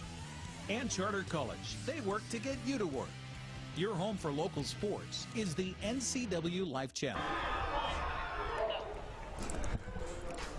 Wildcat football also brought to you by Automoca. What's your Automoca emergency? Visit one of their 6 locations in the valley, including the only Automoca with inside seating on 5th Street across from the college. Kalen Massey set to kick off now as Wilson down by 2 scores here. Back to receive Daniel Santana. Massey's been kicking the ball rather well tonight, too. Here's another nice kickoff. It's a little bit shorter this time. It's taken by an up man at about the 14-yard line to the 20. Gets outside, and that's it. Chance Bogan on that carry. Only a freshman, 6'2", 187 pounds. So Wilson coming back on offense for the 8th time in this first half. 7 3-and-outs and 7 punts so far for the Rams, with 2:22 left to go in the first half. I'll tell you what, Eastmont looks good for a home opener. I mean, oh, man. It's been amazing. Their special teams playing great, defense playing great, offense is starting to find a rhythm, move the ball. Pretty impressive. Testament to Coach Don and his staff. They did a great job in the offseason. This is really the way you want to start a season on your home opener, that's for sure. 3 receivers in this offensive set for Wilson once again. Their predominant offensive set. 2 at the bottom of your screen. As we look from behind, quarterback Hanish. Hanish now the handoff to the up back. Gets across the line of scrimmage, but boy, that is it. Maybe a gain of a yard or so. Another nice defensive play up front. At that time is number 7, Jeremy Gergerson, again getting in there and making a great play. That D-line is just having their way right now with Wilson's O-line. Boy, no doubt about that. And we've got another timeout called, this time by Coach Don. We'll keep it here this time. Here we are, Mick. 2:04 left, second quarter. And the Wildcats, I'm sure they didn't expect, but they've held their opponent to 7 possessions and 3 and outs. It's something I haven't seen in a long, and I've been doing games a long time. It's unusual to see. It's one of those things as a coach at halftime. I mean, you like to go in and make adjustments, but right now defensively there's not really a lot of adjustment you got to make. They're just playing lights out right now. It is a really unbelievable performance so far by the Wildcats. Good crowd on hand, especially on here the Wildcat side. It's a full house here tonight. Why not? A beautiful night here in the Wenatchee Valley, and it's football time, that's for sure. Not quite football temperatures yet, but it is football time. Football right here on the NCWLIFE channel is brought to you by Color FX, offering screen printing, embroidery, digital printing, and logo design for your team, school, business, or church at a fair price. Locally owned for over 20 years. Call Color FX at 741-7609. Second down, 8 now for the Rams. Ball at their own 24-yard line. Same offensive set, except another receiver in the set. That's 4 out there now. Harnish looks to the sideline. He does find his receiver out there, Kellen Mead, but not much of a gain across the 25 to about the 26-yard line. We'll call it about a 3-yard gain. That's a gutsy call right there. You got some confidence in your quarterback if you're throwing from the hash mark all the way to the other side of the field there. Kid does have an arm. There's no doubt about that. 3rd and 5 now for Wilson. Under 2 minutes left to go before halftime. Receivers in and out of the lineup. It looks like 4 receivers will stay in there, including Santana, Arthur, also Mead out there in the set. Lone running back, Emmanuel Krosky. Here's Harnish. Overthrows his intended receiver Krenna that time. And that will once again bring up 4th down for the Rams. They just look like they're just very unorganized on offense right now. They really do. Well, I don't know if that's a check down route or what, but that's the 2nd time in a row on 3rd and short. They ran a 2-yard route and they needed 6 to get the first down. Once again, our Neklev in to punt. The last time he came out, the snap was over his head, gave Eastmont the ball at the 2-yard line, and Eastmont went in to score. 1 minute, 56 seconds left. First half, Eastmont leads at 14-0. Snap this time is good. The punt is away. Very high kick taken at the 35-yard line up to the 40, 45, cuts outside 50, 45, takes on the defender, and then goes out of bounds at the 38-yard line. That was Jeremy Gregerson again there on that return. And that was a nice, tough run. Oh, it was McElwain, you're right. Beautiful run, and a minute 43. That gives the Wildcats some great field position. Showed some speed there, didn't he? He got the edge and turned it on. Ball at the Wilson to 40-yard line. First down at 10, Eastmont. Minute 43 left to go, second quarter. Eastmont up by 2 touchdowns. Looks like a passing formation here. Maybe they're going to let Kalen air it out a little bit. Massey shotgun. Looks out to the flat. He's going to go downfield instead. He's got a receiver who's held up just a hair down there. Incomplete. Not a bad pass by Massey, about a 40-yarder down to the goal line. Make that about a 45-yard pass. That'll bring up second down and 10 for the Wildcats.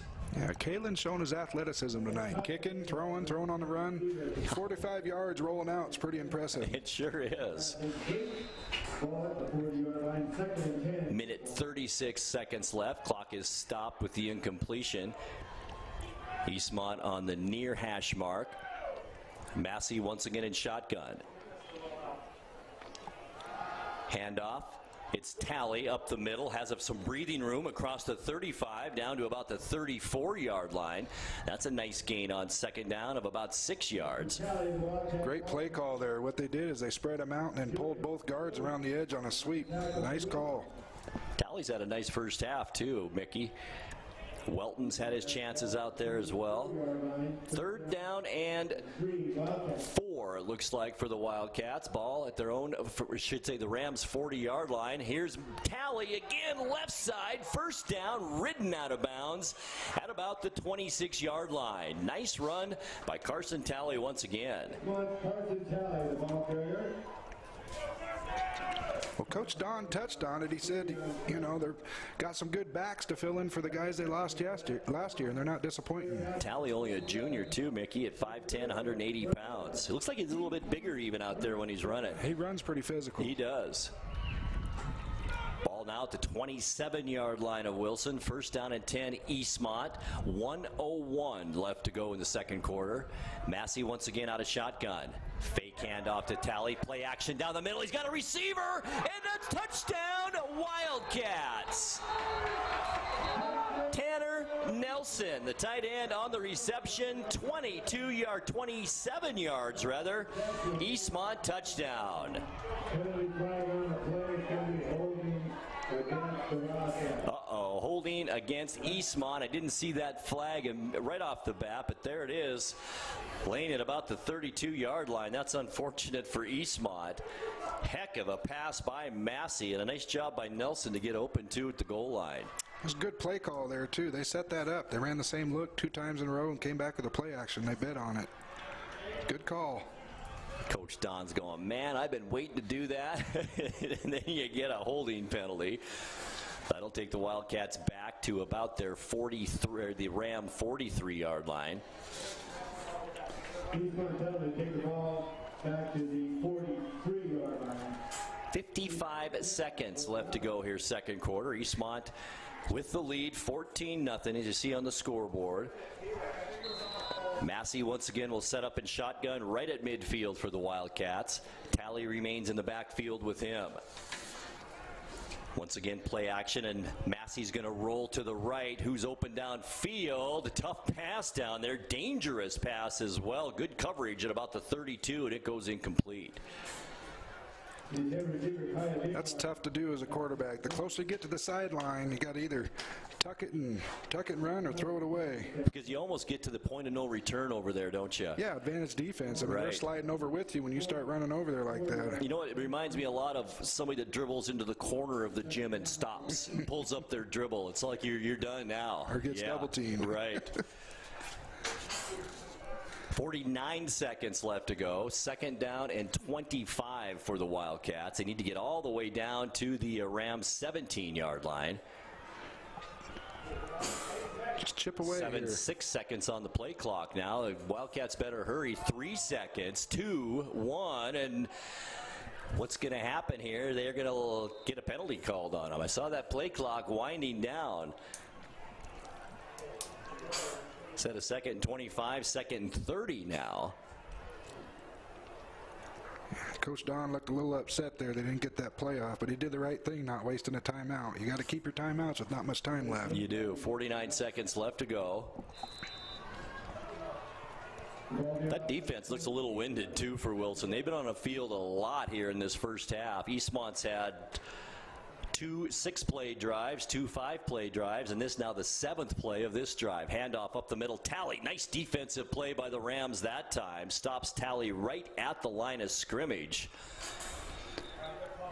Good play there by 83. He crossed our guy's face and knifed in there. Our puller looped up, went to the middle, and he just knifed right in and made the play. And it's always a guy that we don't have on our roster, Mickey. Don't have an 83 on our roster. He's their ringer. They always make a play, though. They always do. Timeout on the field. We'll take one, too. 41 seconds left to go first half. It's Eastmont 14 and Wilson nothing. We'll be back in 30 seconds. Hi, I'm Kevin Prosser, and this is my print shop, Color Effects in Cashmere. Color Effects offers screen printing, embroidery, and digital printing on t-shirts, jerseys, bags, banners, signs, and more. With 30 years experience, you won't be disappointed with the quality and quick turnaround times you will get at more than a fair price. Please call Color FX. Coach Don continues to talk to his players down on the sideline. In fact, emphatically talking to his players with a 3rd and 30 coming up. Ball all the way back now at the Eastmont, or I should say the Ram 48-yard line. This is a drive that began at the 40. Eastmont made a little bit of headway, now moving backwards a little bit as Massey brings the troops back out onto the field. Two receivers will be split out top of the screen. Massey, as I said, shotgun. Gets a little play call from Coach Don from the sideline.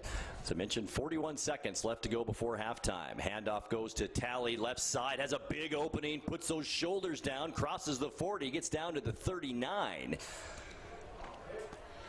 And about an 8-yard gain for Talley that time over the left side. Nice blocking there. Fourth down, not much time left here. You go ahead and let the clock run down and run one last play. Let Massey put it up in the end zone here. I agree. 17 seconds left. They are going to let it run down. 13. Are they even going to run a play here, Mickey?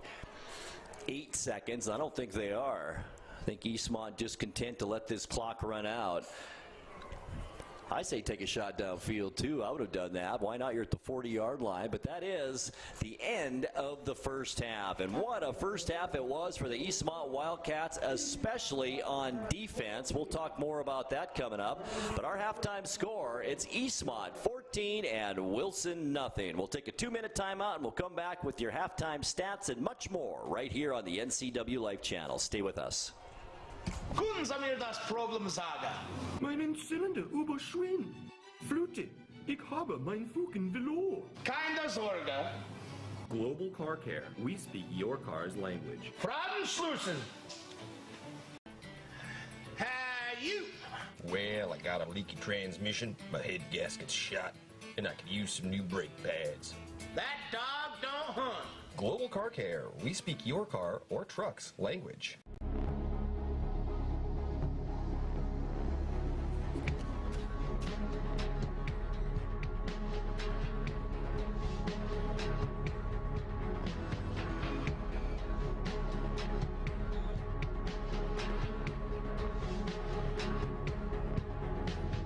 Walkabout Grill, open 7 days a week for lunch and dinner in downtown Wenatchee and now downtown Leavenworth, where eating out is eating healthy. You don't want to see this happen. It's the oil light on your car. Oil is the lube of life for your car's engine. At Alignment Pros and Express Lube, they pour the best oil your car deserves. Expect fast, friendly, superior service in a clean environment. They'll change your oil and perform a 21-point inspection while you enjoy the comfort of their amazing waiting room. Keep your car in top shape at Alignment Pros and Express Lube in East Wenatchee. What's your Automocha emergency? It's a Faprita mocha with whip. The espresso shakes are my most favorite because I can get any flavor. Peanut butter chocolate Faprita. Definitely espresso shakes. My favorite is the mocha for pitas. A peach Red Bull.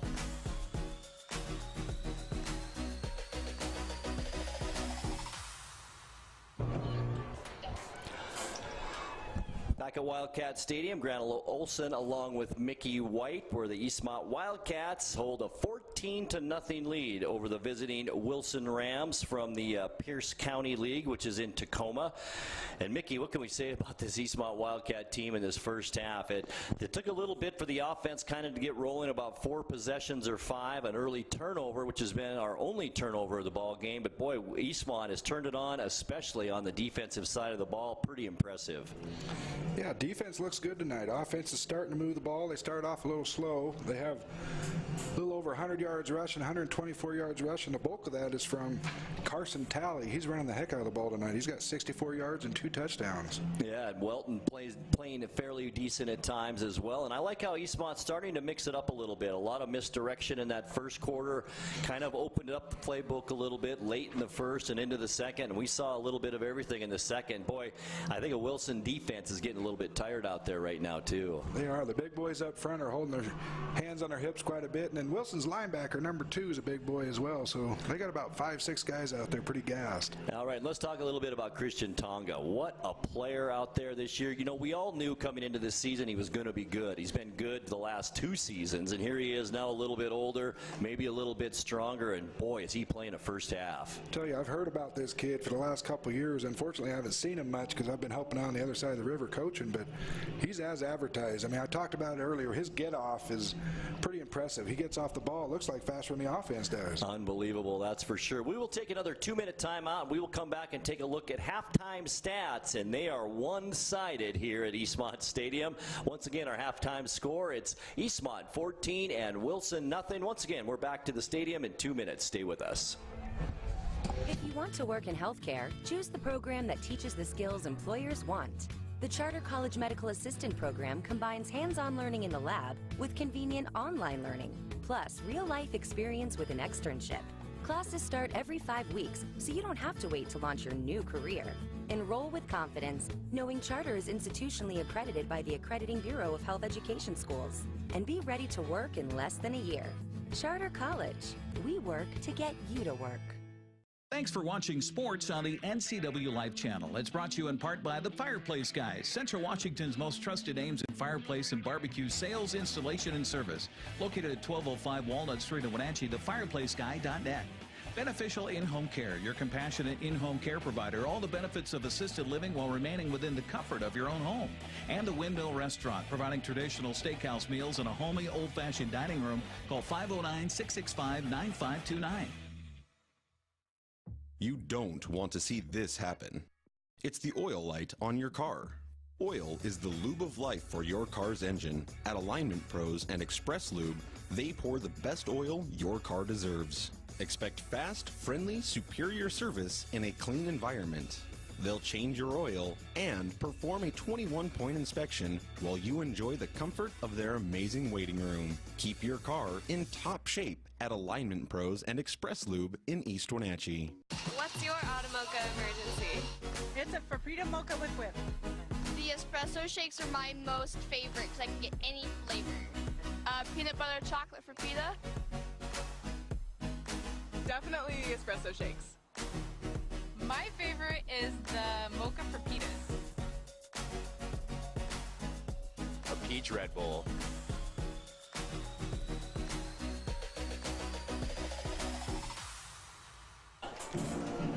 Halftime show continues here from Wildcat Stadium right here on the NCWLIFE channel. Grant Olson along with Mickey White. Let's take a look at some halftime stats now. We'll begin with the possessions for these two teams, and we'll begin, because it's easier, with Wilson. They had 8 possessions in that first half. All 8 were 3 and outs, and all 8 resulted in punts for the Rams. They had 8 possessions and ran 24 offensive plays. For the Eastmont Wildcats, 8 possessions, 34 plays, so that's 10 more plays than what Wilson ran in that first half. Eastmont got on the board first, 5 plays, 54 yards, 2-minute 32 drive, 2-yard touchdown run by Carson Talley. Christian Tonga ran it in for the 2-point conversion. Eastmont led it 8-0.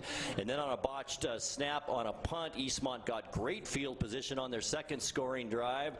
In fact, it wasn't much of a drive, 2 yards, 1 play. Once again, Carson Talley with the honors on that touchdown. Eastmont did go for 2, did not get it on that touchdown, and that's the 14-0 score that we're seeing right now. Eastmont, Mickey, had 2 drives, 5 plays, 2 drives, 6 plays, and 1 drive, 8 plays to Wilson's 3 and outs throughout that first half. That is just such a discrepancy that I really haven't seen in a long, long time. You know, they're doing a great job controlling the clock. You know, again, that run game, stat-wise, they only have 120-some yards in the first half, but you also got to look at the field position. They've had a lot of short fields, so a few of their scoring drives have been short numbers, and defense is giving the ball great field position all day long. I look for Kalen Massey to open up a little bit this second half. You know, unfortunately, he had 2 or 3 good throws that were called back due to penalties. That one to Tanner Nelson, beautiful play, great throw, but you know, penalties hurt you, and it's early on. It happens. And you know, you're right, Mick. You have the 8 possessions for Eastmont. 4 of those possessions began in the Rams side of the football field, so those are good opportunities. This score could be a lot worse than it is right now, really. It's great opportunities, and to get the ball to start off the second half. That's right. So let's see how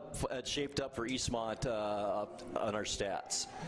So Eastmont rushing has 126 yards. Of course, 2 of them, 2 touchdowns by Carson Talley. He has 64 yards on 12 carries. And then the Tonga had the 2-point conversion.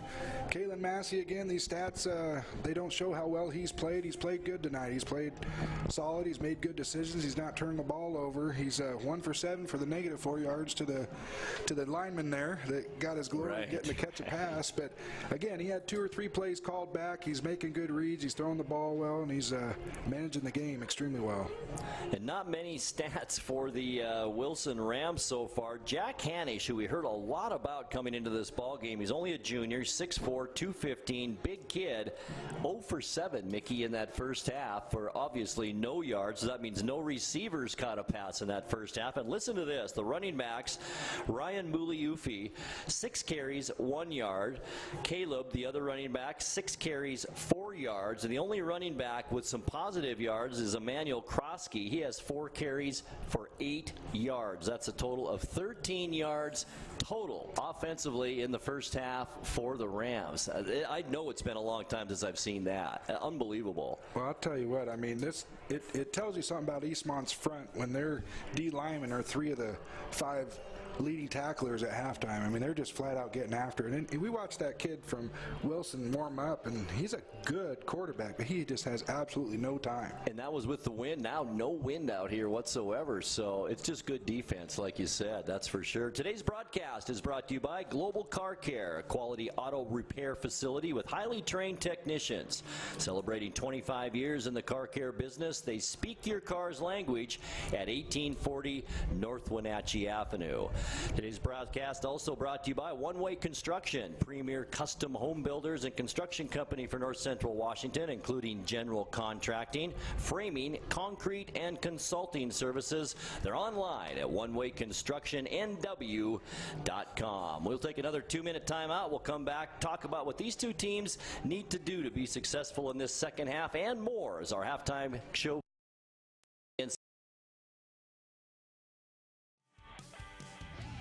Sports on the NCWLIFE channel is brought to you by Global Car Care. Celebrating 25 years in the car care business, they speak your car's language. One Way Construction, premier custom home builders and construction company for North Central Washington. The Windmill, time-tested restaurant providing traditional steakhouse meals in a homey, old-fashioned dining room. And Walkabout Grill in downtown Wenatchee and downtown Leavenworth. Your home for local sports is the NCWLIFE channel. Können Sie mir das Problem sagen? Meinen Zylinder überschwimmt. Flute, ich habe mein Fugen verloren. Keine Sorge. Global Car Care. We speak your car's language. Fragen schließen. Hey, you. Well, I got a leaky transmission, my head gasket's shot, and I could use some new brake pads. That dog don't hunt. Global Car Care. We speak your car or truck's language. Hi, I'm Kevin Prosser, and this is my print shop, Color Effects in Cashmere. Color Effects offers screen printing, embroidery, and digital printing on t-shirts, jerseys, bags, banners, signs, and more. With 30 years experience, you won't be disappointed with the quality and quick turnaround times you will get at more than a fair price. Please call Color FX. Where will you be a year from now? You could be working as a medical assistant. The Charter College Medical Assistant Certificate Program gets you work ready in 10 months. Add 5 more months to earn an associate degree. We prepare you with hands-on training and support you after graduation with job search help and interview skills. Institutionally accredited by the Accrediting Bureau of Health Education Schools, Charter has been training healthcare professionals for more than 30 years. Charter College. We work to get you to work. welcome back to Wildcat Stadium as our halftime show continues here on the NCWLIFE channel. Eastmont leading Wilson 14-0. Okay, Mickey, if you're Wilson's head coach right now, you've stagnated on 8 consecutive drives, 3 and out. What do you do offensively to kind of get this team rolling in the second half? Well, I'll tell you right now, when you look at the stats and the D-line for Eastmont's just really taking control of this game, if you're going to pass the ball, you got to get the ball out quick or take advantage of Eastmont's, aggression up front, run some screens. Right. Back them off a little bit and get the ball out quick and run some screens. And then run game, you're not running up the middle on Tonga. And then, Jaron Snyder and the linebackers are doing a good job stuffing the run up the middle too. You're going to have a little more success trying to get the edge. Eastmont, if you're Eastmont's coach, steady as she goes, or what would you bring out of the bag this second half? It's hard to pick apart Eastmont. Again, first game of the season, you're gonna struggle a little bit offensively, but I'd like to see Kalen Massey maybe put the ball in the air a little more and see what that kid's capable of doing. He's got some good targets out there. Tanner Nelson, we saw him high point that one in the end zone there. I'd love to throw to that kid. But other than that, defensively and special teams, they're playing lights out. They really are. And I do want to mention lots of football coming up here on the NCWLIFE channel this fall. Our next broadcast will be Friday, September 14th. That's Ellensburg at Eastmont.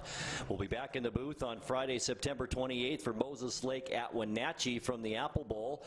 On October 5th, to kick off October coverage, it's West Valley at Wenatchee.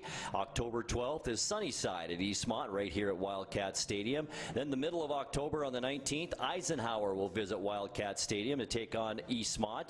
Friday, October 26th, it's Walla Walla at Wenatchee. And then to wrap things up on Friday, November 2nd, it's the biggie, Mickey. Eastmont at Wenatchee at the Apple Bowl. And that should be a lot of fun, especially the way this Eastmont's team is playing so far tonight. And Wenatchee, by the way, a tough one on the road tonight at Mount Si over in North Bend. They're always a pretty good team. Yeah, Mount Si is big up front. They got athletes everywhere. That's a tough ball game to start off with.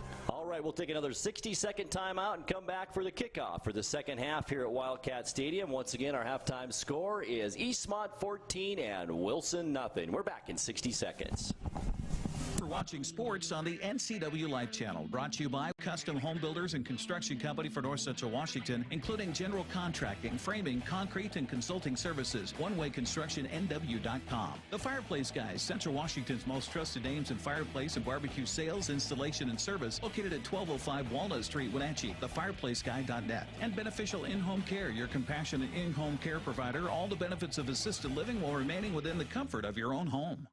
Choose the pros, Alignment Pros. When your vehicle needs brakes, shocks, struts, or alignment, choose the experts in their field. Alignment Pros and Express Lube with a 5-star rating. The work they perform on your vehicle is as impeccable as their shop. With state-of-the-art equipment, Alignment Pros can handle all large or small vehicles, specialty cars, lifted or lowered. Alignment Pros does them all. Keep your car in top shape at Alignment Pros and Express Lube in East Wenatchee.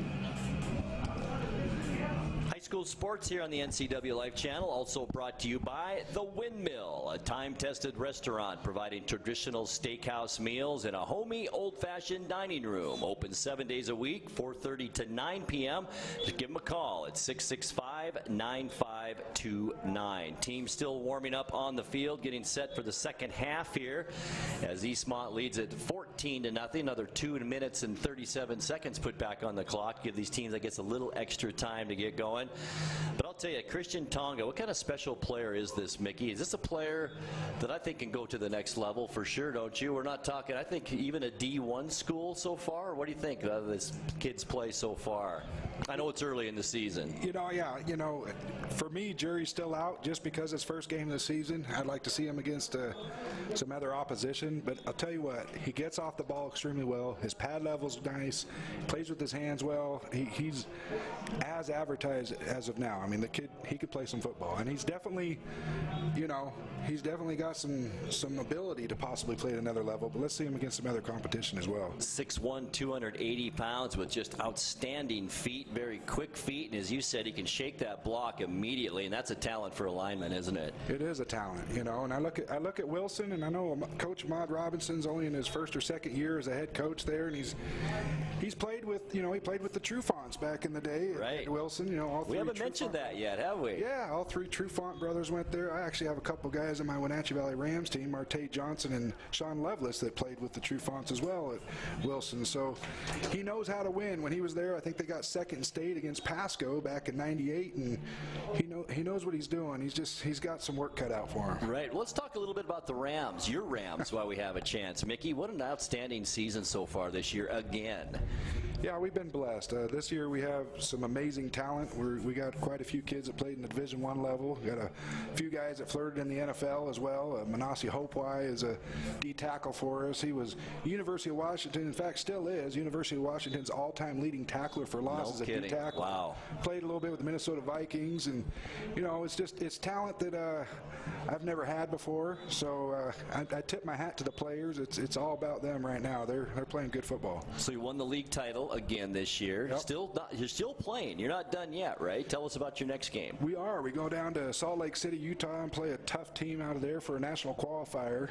Winner of that game will play the San Jose Patriots for a national title. So we go down there on the 15th, and Utah's a quality club. Anytime you get this deep into the season, you're playing against good teams. So is this the farthest the Rams have gone into a season then, or have you gone farther than this? I mean, even nationally, like you are now. We've been fortunate. We've won our 6 titles in league, but we do have one national title. We played in 2015 down in Denver, played against a team out of Missouri. In fact, that team played in the league with Missouri, Texas, Oklahoma, Arkansas, and Kansas. Wow. And went down there and beat them 31-15, so we have one national title under our belt as well. And Mickey, to play these games on the road like this, it costs money, doesn't it? It does cost a lot of money, and that's one thing we're not very good at, especially myself, asking the community or people for money, but it does. It costs a little over $30,000 to get us down there and play this game. Holy cow. Yeah, unbelievable. Well, best of luck, and what a great season again. Congratulations. Thank you.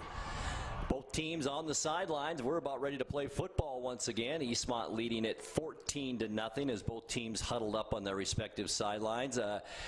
The first kickoff was taken by Wilson, so Eastmont will get the ball here to start the second half. I'm not sure if Eastmont won the toss and deferred on the opening coin toss, but Wilson did have the ball first, and Eastmont will here in this second half. We'll see what they can do offensively. As the Rams come out onto the field now, their big kicker, Max Arneklev, number 86, also a tight end. I think he's played much on offense, but he's done a lot of punting, that's for sure, in this first half. He had 8 of them in that first half. I believe Wilson won the toss and chose to receive, actually. And that's kind of different. It used to be that way all the time, and then teams wanted to play defense first to see what you got kind of on offense, but... All right, here we go. Second half action. Great to have you along on this beautiful Friday night in the Wenatchee Valley right here on the NCWLIFE channel. Grant Olson along with Mickey White and a host of other folks here helping us out as well. Here's our Arneklev's kick. It's a wobbler taken at the 15-yard line, up to the 20, the 25, 30, still staying up the middle across the 35 and spun down at about the 36-yard line, and that's where Eastmont will take over. This, their first possession of the second half, and your own 36, that's some good field position again, and Eastmont has been blessed with that throughout this ball game. Worst field position so far in the game is from their own 31-yard line in the first half. Yeah, nice return there by Chance Garcia, just a sophomore. Lot of underclassmen, 25 on this Eastmont team this year as Massey goes under center. Once again, it's Talley behind him. Handoff is directly to Talley up the middle, shakes a couple of tacklers, fights for a couple of yards, just shy of the 40-yard line. That'll be a gain of about 3 for Talley on that carry. Tell you, the line of scrimmage tonight has just been won on both sides of the ball from Eastmont. That was big. 75, Alan Ortega took his guy about 10 yards downfield. Looked like a scene out of the movie Blindside and just put him on his butt. And you're talking about big number 2 for the Rams. Stephen Turner, 6 feet, 240-pound linebacker. Here's Massey now on a second down and 6. The handoff over the right side, lowers his shoulder, and then gets a couple of yards across the 40 to about the 43-yard line. Kaylor Cannon on that carry. Had a little bit of action, hasn't he, in that first half as well. Nice to get everybody kind of involved, especially in this first game, and especially when it's a non-league game. You want to see as much as you can, kind of like an NFL preseason game, right? You want to see just about as many players as you can. Absolutely. I mean, that's what these games are made of. You're trying to assess your players moving forward and see who can do what. 3rd and 4 now for the Wildcats. Handoff is to Welton, and he's not going to get even to the line of scrimmage. He's hammered at about the 42-yard line. Line of scrimmage, the 43, and tough defense that time by the Rams. I think they're kind of figuring out this misdirection a little bit. It was run at them a lot in that first half. Well, it looked like their adjustment at halftime worked. What they're doing is they're dropping the safety down the box to give another guy in the box to force the run there, and it worked there on that drive. And Coach Don's content with running the ball and doing what Eastmont does best. Kalen Massey, the quarterback, will be back to punt. Daniel Santana back to receive the punt at his own 27-yard line. Massey, nice snap, and another nice kick by Massey. It sends Santana back to his 20. A nice roll, too, on that punt, all the way down to the 7-yard line. Massey has just been unbelievable tonight. That's another 50-yard punt. That's a couple of 50-yard punts, and Eastmont hasn't punted all that much tonight. What a great punt by Massey. Oh, way to take the air out of the sails of Wilson. I mean, here they do. I guess. They come out, do a 3-and-out, do their job on defense. Next thing you know, they're inside the 10. Absolutely. Coming out from their own end zone. What a leg. So Wilson will have it at their 7. First time touching the ball here in this third quarter. 9:53 left to go in the period. Split out bottom of the screen to the left. JV and Krenna is Hanish, who has not completed a pass yet this game. 0 for 7, trying to make that first completion. He's going to hand it off right off the bat here, and nothing doing. In fact, a loss inside the 5 or maybe to the 5-yard line. And that was Krosky on the carry again for the Rams, and a loss of 2 yards. Again, I'm not understanding why they're trying to go up the middle on Big Tonga, but they're so stout in the middle. It's not just him. It's like you said, Snyder at linebacker back there, plugging those holes, and boy, the Rams just can't get anything going on the ground. 2nd down and 12 now, ball back at their own 5-yard line.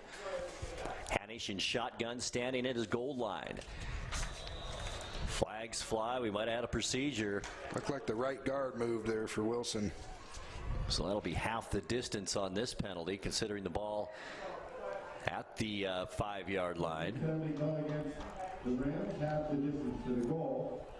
9 minutes, 10 seconds left to go, third quarter. And the Rams even digging themselves into a deeper hole here. Was 2nd down and 15. It's going to be about 2nd and 17 now. Make that about 2nd and 18. Ball at the 3-yard line. Clock moving. Eastmont on top, 14-0. Hanish back to pass. Quick hitter out right side. And a defense on it immediately out to the 10-yard line. That completion to Chance Bogan, the freshman once again. Seen some playing time tonight, so that at least gets the Rams kind of out of the shade of their goal line. Brings the ball out to the 10-yard line. Eastmont ran a stunt up front again there. They did that a few times in the first half too. Wilson did a good job picking it up. Tell you what, I played linebacker back when I played. I'm watching Jaron Snyder out there. He's the quarterback of the defense. He's doing a great job getting guys set up. 3rd down and 8 now for the Rams. Ball at the 10-yard line. Hanish shotgun. 5 receivers this time in the set. Wonder what he's going to do here. Looks right, passes right. Receivers weren't ready for it. They were open for a second, and that ball will go incomplete and bring up 4th down again for the Wilson Rams. Well, you look at the quarterback going up to his receiver there, and I noticed it too on the play. He had 2 guys in the same area.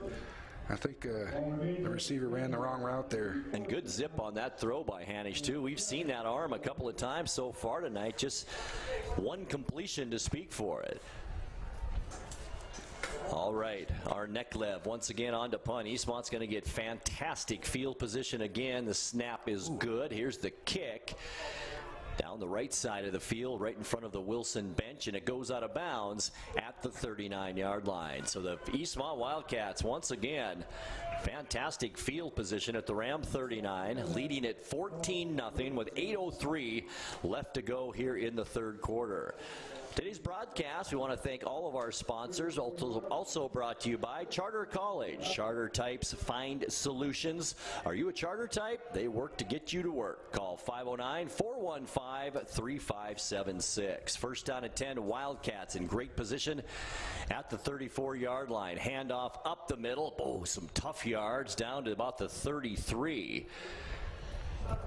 Again, you know, Wilson made that adjustment at halftime, dropped another guy in the box. Good time for Eastmont here to do a little play action and take advantage of Wilson. They're getting a lot more aggressive. I would agree. I'd go right down the middle of the field on play action. It'd be perfect time to maybe try it. Second down at 10. No gain that time, by the way. Eastmont, their second possession of this second half. 7.5 minutes left to go, third quarter. Massey under center with Talley in the backfield. Handoff goes to Talley, tries the right side, gets a block over there. Flag comes in. Talley down to the 25, and that's just short of a first down. But it could be holding, especially where those flags are in the middle of the field, right near the line of scrimmage. There's that big linebacker, once again, Stephen Turner off the turf. So it is a hold, and it's on the Wildcats. Negates that nice run of about 9 yards.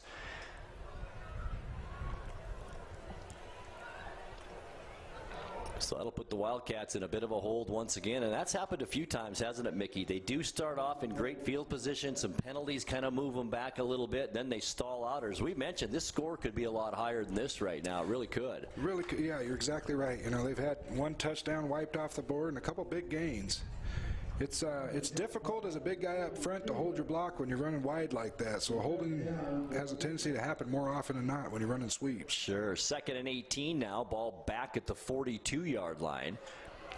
Clock rolling. Eastmont up by 2 touchdowns. Massey starts in shotgun. Now looks to the sideline. Gets under center. Talley stays in the backfield.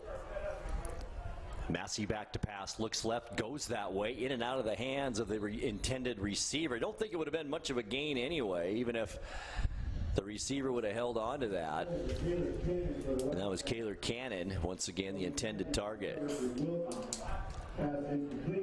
Tell you what, though, Coach Don comes back to that. Massey reads his outside receivers. If they run a post off of that with those guys coming out on arrows, they got nothing but green pasture ahead of them.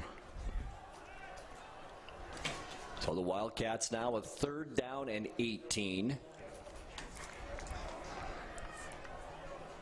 Pretty good screen pass down, isn't it? 3rd and 18. 42-yard line. Doesn't look like that's going to happen. As Massey this time with Talley behind him, and Coach Don doesn't like what he's seeing. In fact, he's mad about something and has to call timeout. We'll take a quick 1-2. 6:54 left to go, third quarter. Eastmont 14 and Wilson nothing. We're back in 60 seconds.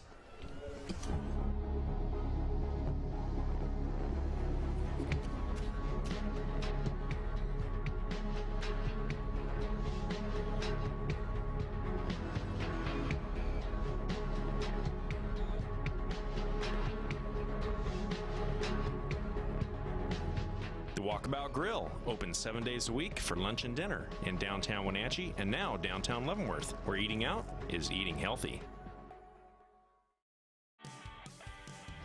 Sports on the NCWLIFE channel is brought to you by Alignment Pros. Keep your car in top shape at Alignment Pros and Express Lube at 182 Eastmont Avenue.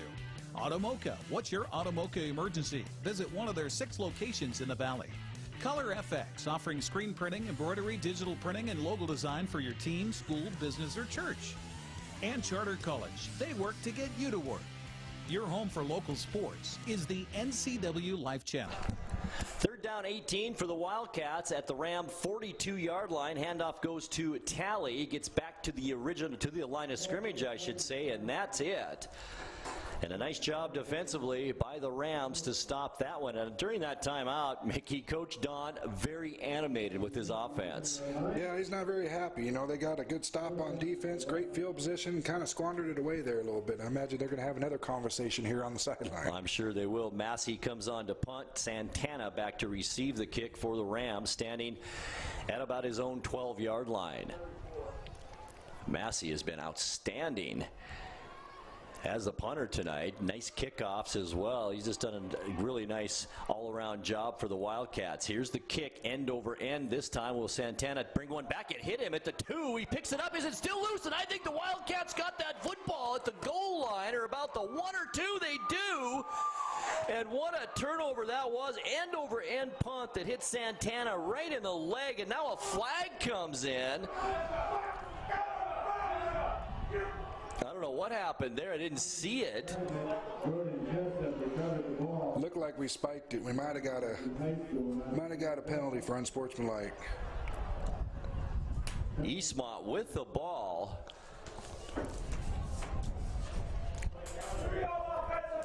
Punt and a fumble. Second turnover is all of the ball game. Each team with a fumble. Eastmont fumbled on the very first play and possession of the ball game.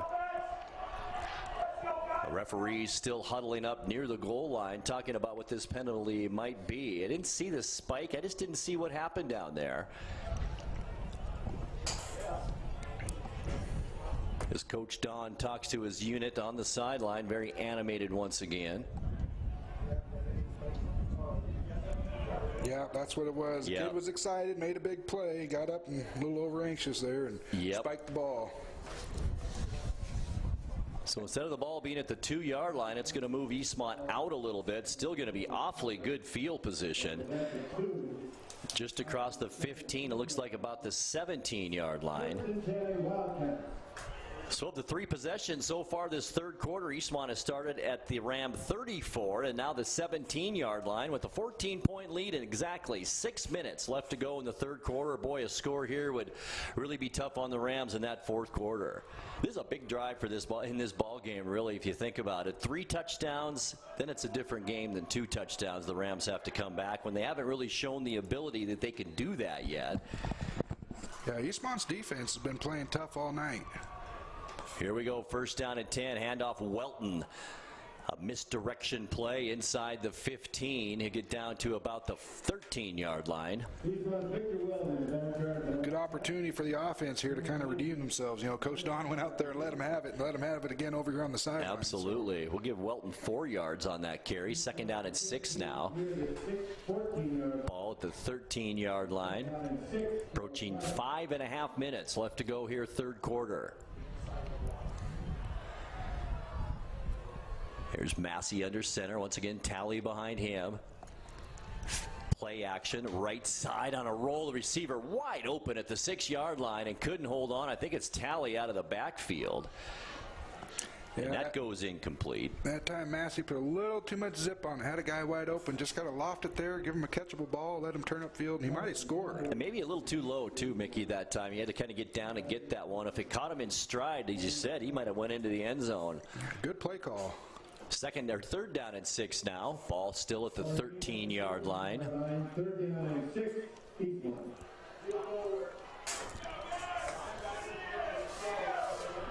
Massey under center. Once again, it's Talley in there. Handoff to Welton around the left side. Has a little bit of room and then is caught quickly inside the 10-yard line at about the 9. 4-yard gain for Welton that time. That'll bring up 4th and very, very short, I believe. In fact, it's going to be about half a yard, it looks like, maybe a yard. And it will be 4th down. Big, big play coming up in the ball game right here. Welton did a good job reading that. That initially was supposed to be run off tackle inside. He bounced it out and got what he could. He did. Good vision that time. And got some quickness to him, too, doesn't he? He does. He's got good feet. Tonga comes back in as well. Full house backfield now for the Rams, and they're going to give it to Tonga, and he gets knocked backwards that time. Not going to get to that first down yardage. Tell you, every time they brought in Tonga in, he's either lead blocking or getting the ball. The whole defense wasn't fooled there. They read on him and just went right for him. As big as he is, even if 3 guys are keying on you and hit you at the same time, you're probably going to go backwards, and that's what happened there. Actually lost a yard on the play, and Wilson will take over now at their own 10-yard line. Last possession for the Rams began at their own 7-yard line. So we'll see if Wilson now, they've been struggling all night offensively. 9 straight possessions, 3 and out, 9 punts in this ball game, down 14-0 with 5:12 left to go third quarter. Hanny shotgun. He's been there pretty much all night, a couple of times under center. Split out left side, Javian Crenna, as well as Daniel Santana. Tell you what, I like what Wilson did last time. They did, back-to-back stop routes. They're there, and it gives them time to throw the ball, get it out quick. Here's the snap, and we had movement up in the front. I think the offensive line, somebody moved up there again. Looks like the right side again. This guy's struggling over there a little bit. And it is procedure against the Rams. That'll move them back 5 yards and take it back to the 5-yard line and bring up first down and 15. Of course, you got Eastmont's D-line across from you. Wreaking havoc all night. You might jump a little bit. Just playing really amazing football, the Wildcats on defense. Oh, man. Christian Flores, Christian Tonga, Max Prazer up front, Dominic Torres, who really played well at the end of last season. Get another opportunity this year. Here's a run on the right side, a little bigger running back that time. Gets about 5 yards on that carry. The biggest run so far of the night for the Rams. Max Prazer played that pretty well. He stood his guy up and turned it back in to his help. He did a good job there. He's just a young sophomore, I believe. So 4 yards on that carry. Not quite back to the original line of scrimmage. Second down and 11. Ball at the 9-yard line. 2 receivers, bottom of the screen once again. One at the top of the screen. To the left is Hanish is in shotgun. He's going to pass this time. Looks right too high. The receiver gets drilled, and we get a late flag. Kellen Mead got hit after he dropped that pass. That's unfortunate. The pass was too high anyway. I didn't see a helmet-to-helmet or leading with the helmet, but maybe just a little bit late, Mickey. I don't know. You know what? I think they're going to call that no matter what now. It's just the way the new rules kind of go. They're going to call it. If they see somebody really get kind of lit up, it's going to be called something. And that'll give the Rams an automatic first down and much better field position. And that's so hard as a defensive player. I mean, he's already left his feet. He's already got his momentum going forward. I mean, that's difficult. Can't really fault the young kid on that one. And as a defensive guy, Mickey, he's looking at the body. He's going for the body to tackle. He might not have seen that go through his hand. So he's just following through with the play, like you said. First down and 10 for the Rams. This is the first down they've had tonight, Mickey, and it's because of a penalty. It's been 3 and out all night. From their own 24-yard line. 2 receivers to the left. Here's Hanish again, shotgun. Play action pass goes right side. Good coverage down there. Coaches on the sideline for the Rams want a little push over there, but that pass just a little bit too far for the outstretched hands, once again, of the freshman out there. And that goes incomplete, bringing up second down and 10. Great coverage by the corner for Eastmont on that play. He kept inside leverage, really didn't give that receiver any room to run. And when you do that and push him towards the sideline like that, the quarterback doesn't have anywhere to throw but out of bounds. That incompletion, 1 for 10 for Hanish now, Mickey, for 7 yards in this ball game. He's had a few drop balls, but the most part it's been Eastmont's defense. It really has. 4:21 now left to go third quarter. Second down and 10. Hanish again out of shotgun. Flushed out of the pocket, steps up. We've got probably a holding call in the bill as Hanish goes out to the 34-yard line. He drops the ball out there. It's a fumble. I think Eastmont was on it. Was he down? I think he was. I get excited anyway to see that ball down, but tell you what, again, that's Christian Tonga there. I mean, they're having trouble trying to find a way to block him. If you can't block him, you end up usually holding the guy, and that's what happened. That's what they did, yeah. So that'll take the Rams back 10 yards. It was a second down and 10. Bring up second down and 20 now. The ball back at the 14-yard line. Yeah, they've done a lot of games, as I mentioned, Mickey, but it's been a long time since I've seen an offense struggle the way Wilson has struggled in this game. And I think it's maybe a little bit of both things. I think the Eastmont defense is lights out with those 8 returning starters, and everybody that's come in since then has played fantastic. And Wilson just hasn't seemed to find their stride yet on offense. Just a little bit unorganized out there, aren't they? They are, but you look at Eastmont. I've been watching them. Their corners get good breaks on the ball. They're playing good coverage. Their front. We've talked about them all night, but their back 7 does a great job as well. The linebackers are in the right spots, and DBs are playing well. This is a well-coached team. 2nd and 24 from the Ram 9-yard line. We're just dipping under 4 minutes now left third quarter. 5 receivers out there in this offensive set. Hanish shotgun at his 4-yard line. He's flushed out of the pocket again. He's got a receiver wide open downfield. Caleb Arthur would probably still be running right now if Hanish could have got to him. Just kind of short-armed that a little bit when he's been throwing some darts tonight, but incomplete. Breakdown on covers there. Looked like the safety flew to the flats on a short route and left the middle of the field wide open. So that'll bring up 3rd and 24 now. I couldn't tell if that came out of his hand awkward. Yeah, I think it just did. It looked like it just might have slipped a little bit as he was trying to follow through.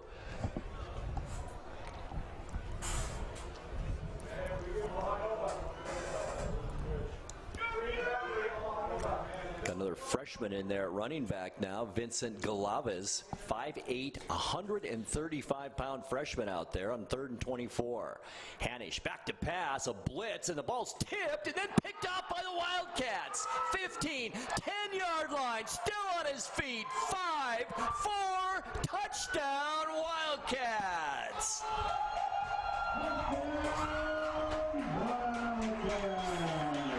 Didn't catch the number yet, Mickey, but what a big play that was.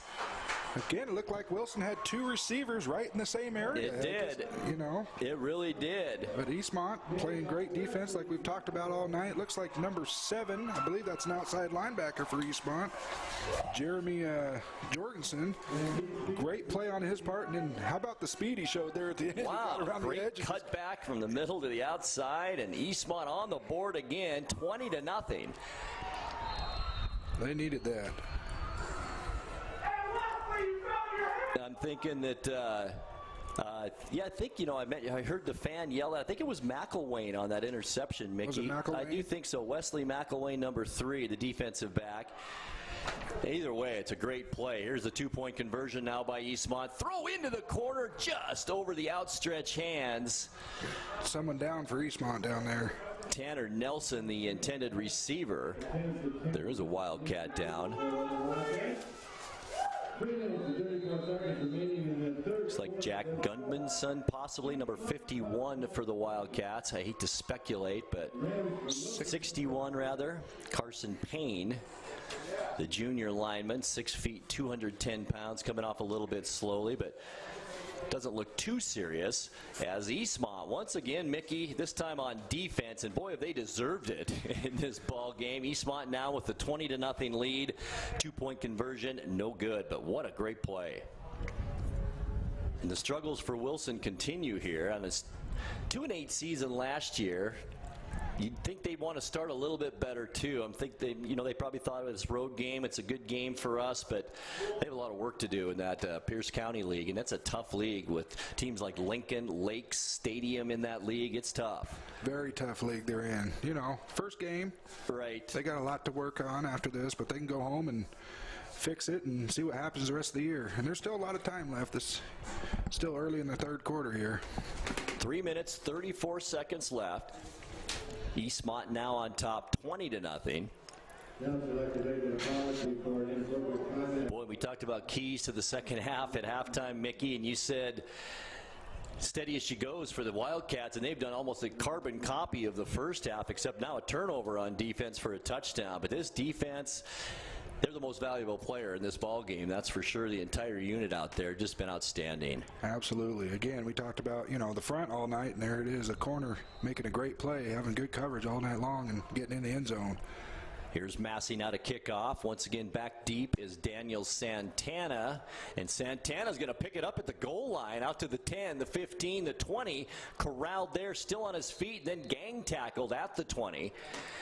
And that's where Wilson will begin their third possession now of the third quarter. This is their best field position they've had. They began at the 10 and the 7 so far this half. Smart kick by Kalen Massey there. You know, sometimes kickers go unnoticed. I know he has it tonight punting, but, you know, Wilson only had one returner back there, so he put it towards the pylon and had to cover a lot of ground just to get the ball. Right. Massey 5 punts, 9 punts for our Neklev in this ball game.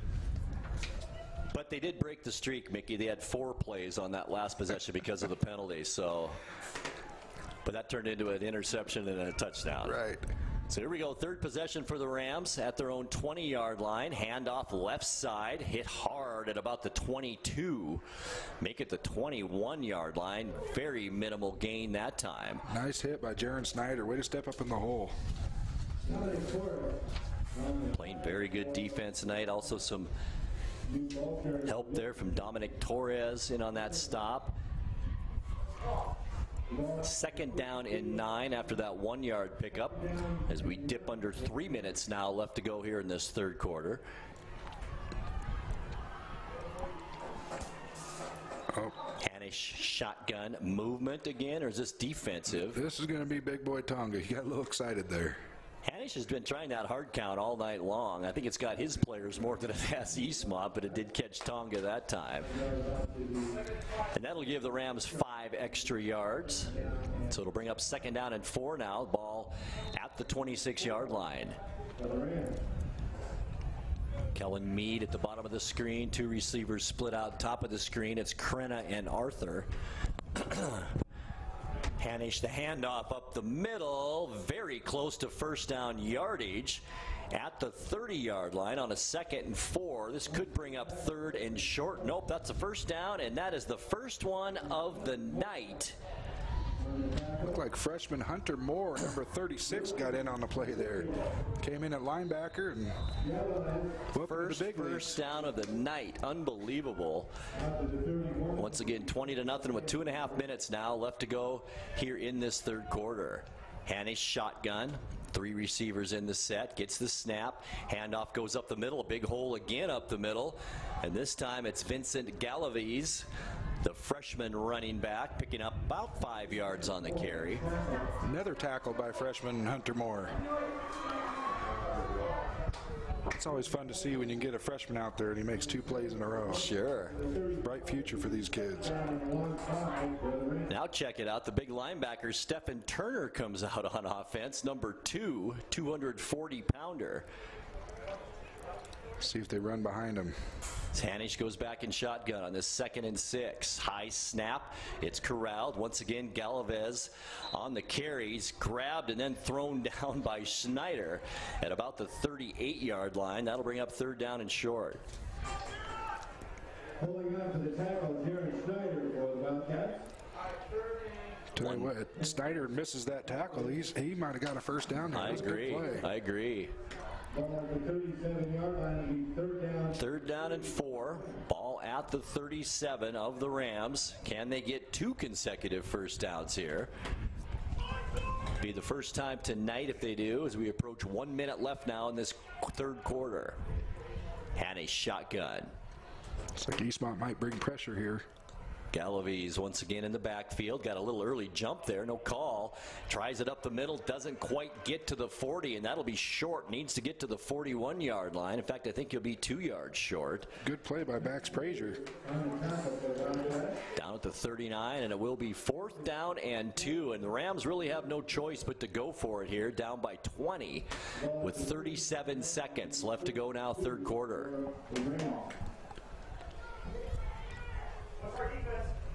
15 on the play clock. I don't think they're going to get this off.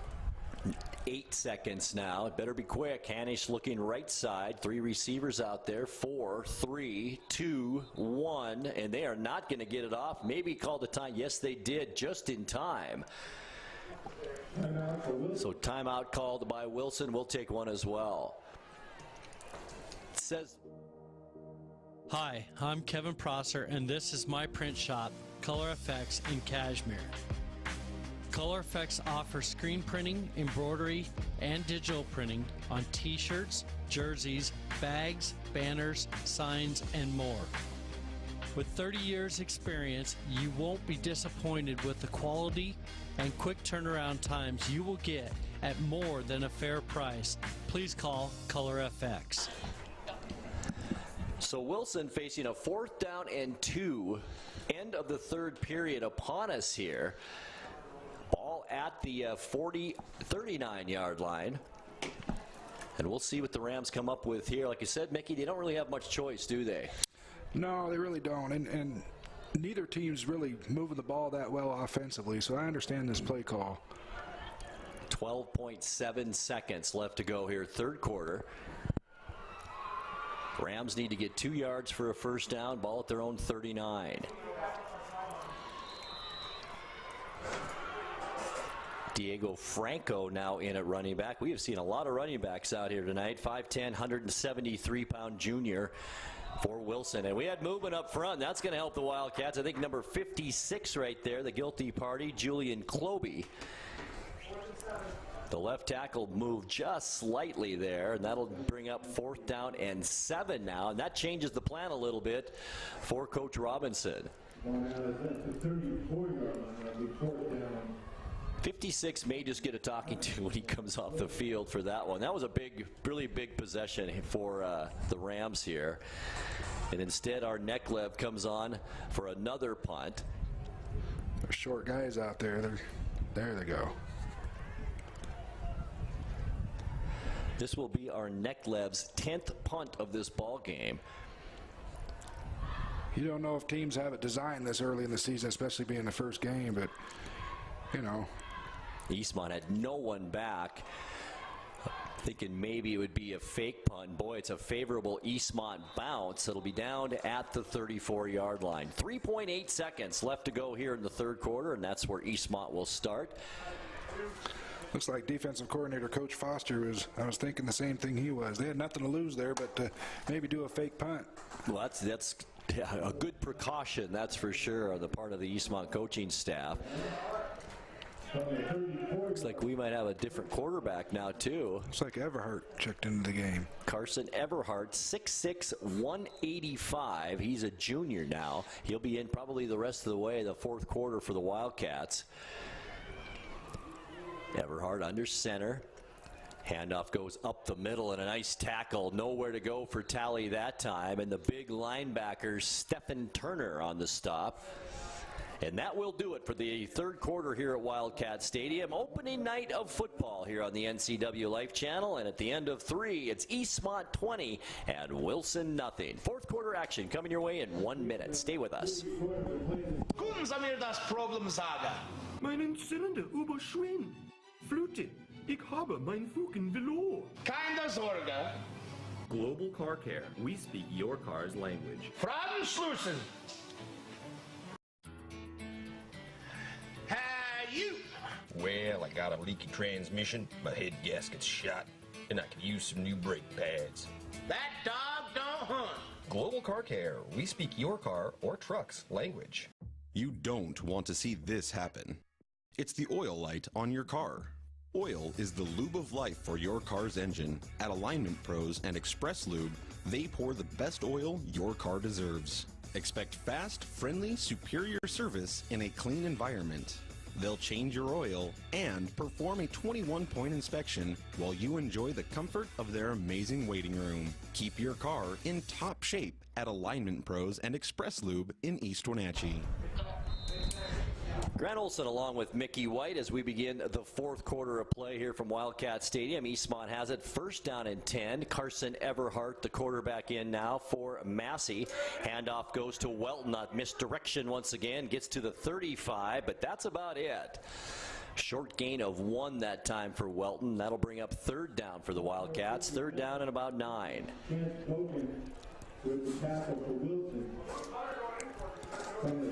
Don't know much about Carson Everhart, Mickey. Don't think he got a lot of playing time last year. I think he came in once in a while at the end of games, but don't know much about him. Well, I remember one game, I don't remember which one it was, but Kalen Massey was hurt or out the game, and Carson led him to a victory. So I know he's a pretty good athlete. In fact, his dad was a good athlete, Mark Everhart. I played with him in high school. He's a good athlete as well. Great height for a quarterback, 6'6" out there. Yeah, big kid. 11:34, just underway fourth quarter. If you're just joining us, Eastmont has been in control of this ball game from the start, leading at 20-0 against the Wilson Rams out of the Pierce County League in the Tacoma area. Everhart under center. Talley in the backfield. Play action. Everhart's going to throw it. He's wrapped up, though, at the 25-yard line and not going to shake loose from number 10. That's Tony Gwynn, 5'8", 165-pound defensive back on the blitz that time. And that'll bring up fourth down for the Wildcats. Did a really good job on that blitz. We had a double play action there, and he didn't bite on either fake and just went right for the quarterback. Nice play. I would think, Mickey, this first game of the season, this is about the time where players are really feeling tired, aren't they? In the fourth quarter, I'm surprised we haven't seen a few cramps out here tonight, too, with the heat that we've had and kind of getting going on the season, but been pretty much cramp-free tonight. Flags fly. Well, like you said, Eastmont's been in the gym for most of this, too. Right. So. I think Wilson, too many players on the field. I saw the side judge counting players, and it is. Yep, they have 12. They got some subs out there. I saw some different numbers. Still won't help the Wildcats all that much. Instead of 4th and 16, 4th and 11. So Massey still will kick it away. Santana, no, it's not Santana now. It's Caleb Arthur back to receive this punt. It's been Daniel Santana pretty much throughout the night. I think they pulled him after the one that went off him, and Eastmont recovered on the one. That's a good point, yeah. Massey with a sky-high punt. It's not going very far. And it does take a bit of a Wildcat bounce across the 45 and down at the 44-yard line. So Wilson will take over from there. Some of the best field position they've had, not only in this half, but in the entire game.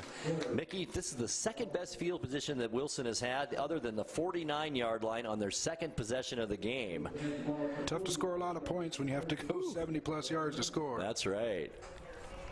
So what do you do if you're Coach Don now, Mickey? Do you put some subs in on defense and on offense, give some guys some rest, see if you can see some other players out there with this 20-0 lead?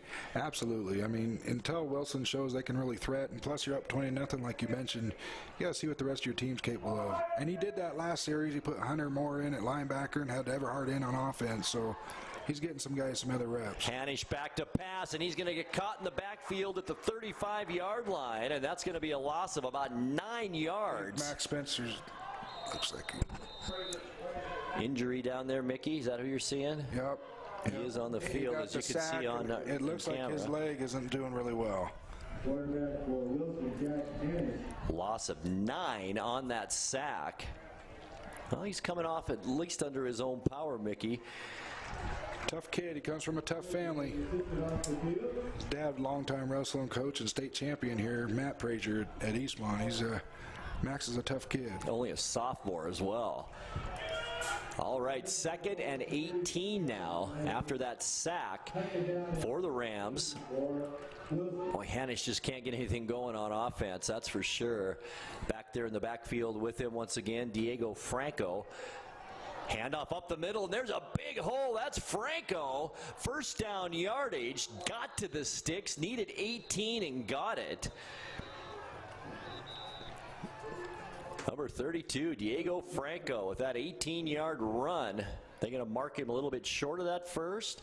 Looks like they gave it to him. Yeah, I think they should have. It looks like he got to the sticks and then got pushed back. Yeah, they'll mark it right at the Eastmont 45-yard line. And for the first time really tonight now, the Wilson Rams threatening a little bit on offense with 9 minutes and 43 seconds left to go in the fourth quarter. And it hasn't been the arm of Hanisch. It's been on just some short runs, and that run right there, 18 yards, their biggest play from scrimmage in this entire ball game. Hanisch is going to hand it off again. Franco, the right side, boy, he's a hard runner across the 40 down to about the 39-yard line. That'll be a gain of 6 for Franco there. He's got more rushing yards than the other 3 running backs combined now, Mickey, at 24 in the ball game. This kid runs with such a forward lean, it almost looks like he's going to fall down, but he just keeps going, doesn't he? Boy, I like the way he just leans forward. You're right, 5'10", 175-pounder. It looks a little bit bigger than that even. Low center of gravity, and he gets some head of steam up when he gets to the line of scrimmage. Now 2nd down and 4, ball at the Eastmont 39-yard line. Hanisch, why not, to Franco again. He's caught from behind this time, though, and a nice defensive play by number 50, and it's Dominic Torres. Such a great young player last year, and he's shaping up to be a good one this year. Only a sophomore last year, a junior this year. And that's a loss of 1 on that play. It'll bring up 3rd down and 7 now. Ball at the 42. Dominic did a good job there. He beat 62 off the ball and just scraped right down the line of scrimmage. Great play. What I loved about him last year, too, he's not that big for a defensive lineman. He's 5'9", 180 pounds out there, Mickey, but he covers some ground, and he's a strong kid. He is a strong kid. You're in there playing with the big boys. That's you gotta right. Be strong You're if you're playing 4A football at 180 pounds on the line. Yeah, you're right. Flags again, and Coach Robinson is livid across the way. If this is another procedure, this will make it 3rd down and 12 when they had a 2nd down and 6 at one point on this drive. This one here is kind of on the coach. You start seeing that play clock run down, you got to call a timeout. I believe this is a delay of game, unless he got the timeout on it. I don't think he did. Maybe they did get a timeout. I don't see flags, so possibly he did get a timeout, but he was mad about the fact he had to use a timeout. 8:04 left now in the 4th quarter. Today's broadcast is brought to you by Walkabout Grill, where eating out is eating healthy in downtown Wenatchee and downtown Leavenworth. Also want to mention that our opening kickoff and second half kickoff was brought to you by Swoboda Photography, creating a custom boutique experience on location or at their studio in Leavenworth. 888-6654. Starting lineup also brought to you by TC Slingers, landscape, yard, and material placement. And thank you a bunch to all of our sports sponsors this season. Here we go, 3rd down and 7, ball at the 42. Hanisch play action, back to pass, lots of time looking over the middle of the field, and who's got it? I think it's picked off again by the Wildcats. It is. Looks like number 21, Jordan Jessup, the senior. It is. Great play by the strong safety there. So that's the 2nd interception now thrown by Hanisch this half, and the 3rd turnover by the Rams in this ball game, and that is something they don't need right now, down 20-0 with under 8 minutes left. Coach Robinson's got to pull that receiver aside. You know, everybody thinks it's the quarterback's fault every time they throw an interception, but he had the post on the hash marks there, and he ran right into the safety. And Krena's done that a few times, JV and Krena tonight. Looks like he's open and just couldn't quite, figure it out what Hanisch was trying to do. 1st and 10, Wildcats now at their own 15-yard line, now looking to burn some clock with 7:58 left in the 4th. Or do you, Mickey? Yeah, I think you do here. You gotta burn some clock. I mean, Wilson's down to 1 timeout. You know, run the ball, keep doing what you're doing, keep building on it, and get on to next week. Once again, didn't quite have enough players out there. Great defensive play on that pitch back right there, because the Eastmont running back had some room, and coming up to stop it, Ryan Muliufi, the running back on offense, came back from his defensive back position and made that tackle. That's a loss of almost 5 yards on the play. All the way back to the 10-yard line. Bring up 2nd down and 15 now for Eastmont. 7.5 minutes left to go in the 4th quarter. Looks like Kalen Massey's back in there, quarterback. He is back in. He got an equipment issue or something like that. Massey, handoff. Nothing fancy about this one. Right up the middle. And that's Talley, who does get off the 10-yard line out to about the 13. So 3 yards for Talley on that carry. Bring up 3rd down and about 12. Clock continuing to move. Now 6:58 left to go. Wilson did a good job at halftime defensively, making some adjustments. They got some big guys up front making some plays. 73's been doing a good job for Wilson. Big boy stuffing up the middle there. Handoff on that misdirection again. It's Welton coming around the left side, cuts it back up the middle. Flags come flying in. We might have a hold again as Welton gets just shy of the 20-yard line. Been a gain of about 6, maybe 7 yards. But let's check the flag, and it is holding on Eastmont.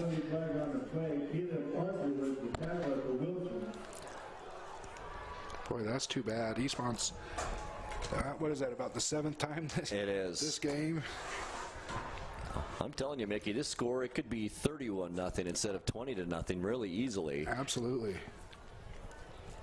As Eastmont now facing 3rd and long and moving back towards their own goal line. 6:38 left to go, 4th quarter.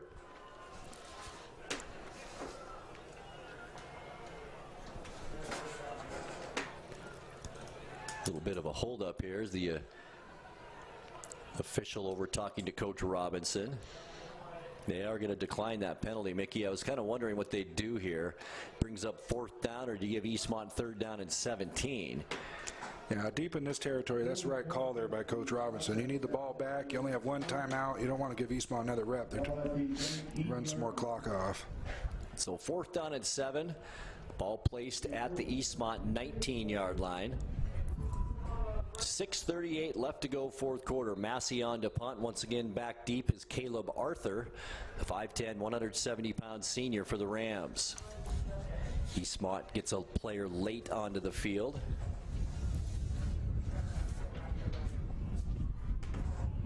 That's McElwain. It's Massey set to punt. Good snap. They've been good all night. This is not the best effort from Massey that we've seen tonight. A short kick that bounces at midfield, gets a little bit of a wildcat bounce, and is down at the 47-yard line. So that's where Wilson will take over. Their 5th possession now of this second half. And this now the best field position they've had in the ball game, at the second best at the 47-yard line. Looks like Kalen Massey might be getting a little tired. Boy, he's done everything tonight. Kickoff, punt. Tonga as well probably be a little winded at the end of the game. Played fantastic football tonight. It slowed down a little bit defensively the second half, but man, unbelievable. Well, if you watch, Wilson's split their gaps a lot more, and they're a little more foot to foot, not letting Tonga get in there. Here we go. 1st down is handoff this time from Hanish. Up the middle and not much there. It's Tonga again. As we say that, he beats a double team and makes the play. Vincent Galaviz. Got to meet Christian Tonga up close and personal on that one. Lost. They'll give him back to the line of scrimmage on that one. Hanish still 1 for 10 throwing the football tonight for that 1 7-yard completion, and that's been about it. The biggest play from scrimmage for the Rams was that 18-yard run by Franco here in this second half, and that has been it this entire night. 1 first down in the ball game. 2nd and 10 Rams. 5.5 minutes left to go, 4th quarter. Hanish bobbles that snap a little bit. Going to roll out to the left. He's got some room to run over there, too. Very close to the first down. Is pushed out, and he may have been pushed out too late over there. That was Jeremy Gregerson chasing him down along the sideline.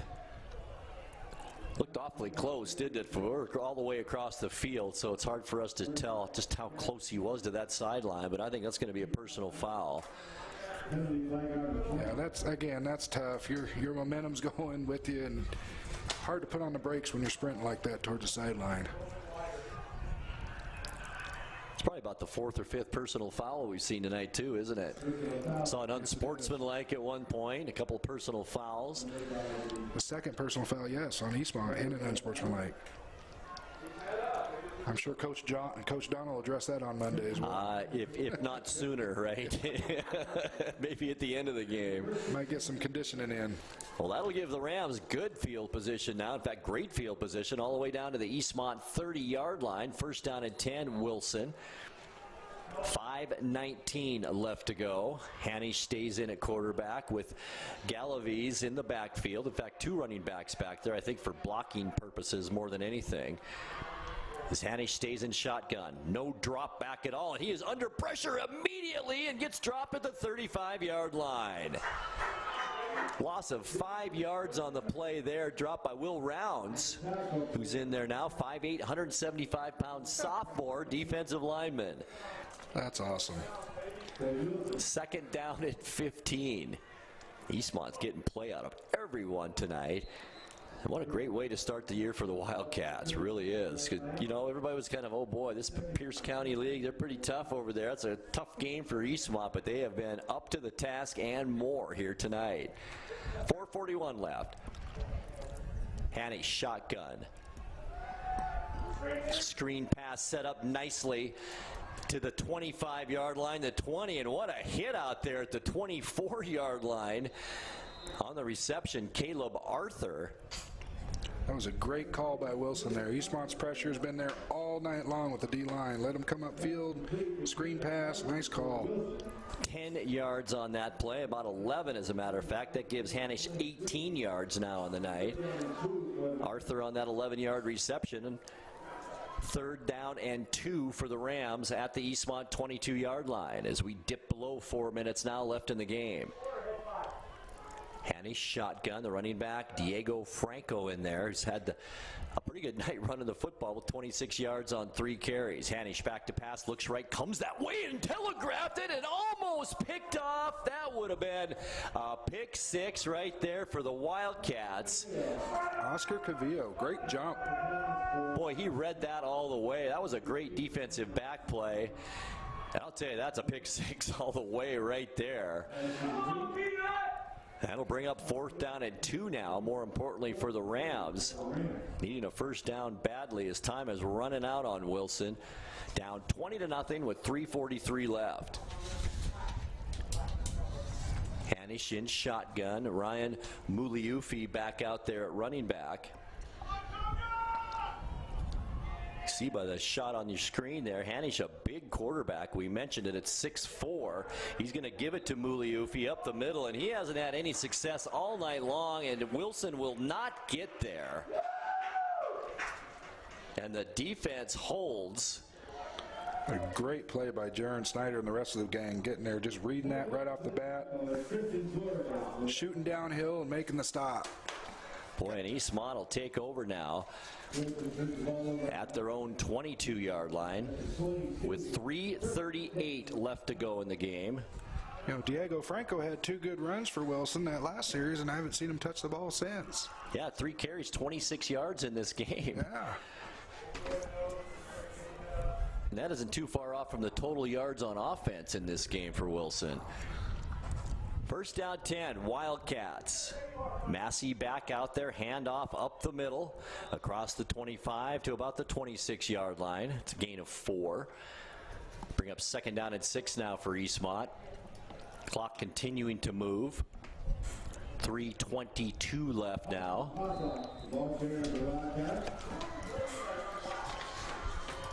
Ball far side of the field.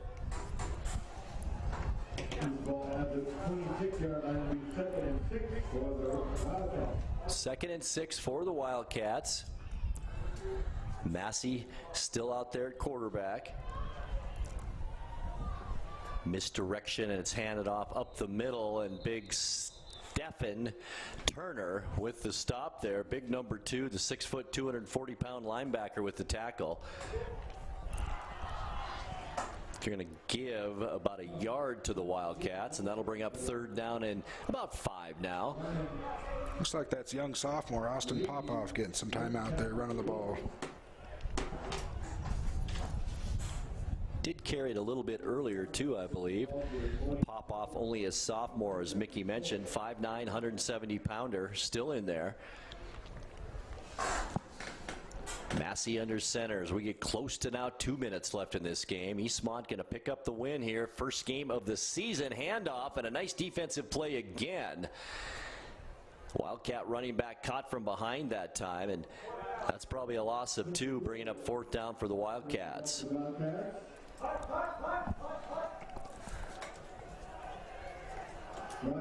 So the only score so far this second half has been by the Eastmont defense. The Eastmont offense is kind of bogged clock down a little bit.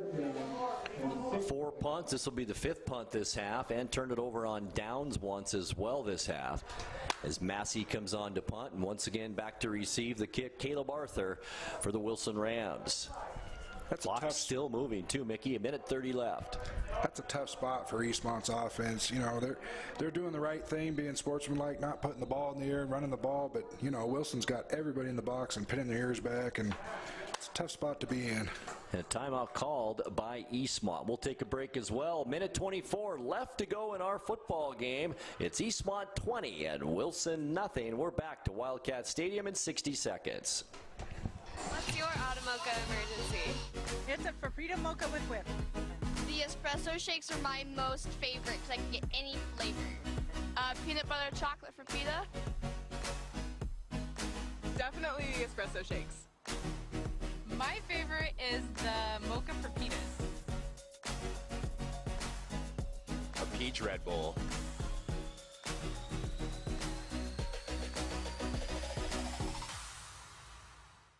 If you want to work in healthcare, choose the program that teaches the skills employers want. The Charter College Medical Assistant Program combines hands-on learning in the lab with convenient online learning. 4th down and 6 for the Wildcats. Ball at their own 26-yard line. Massey on to punt, standing at his own 14.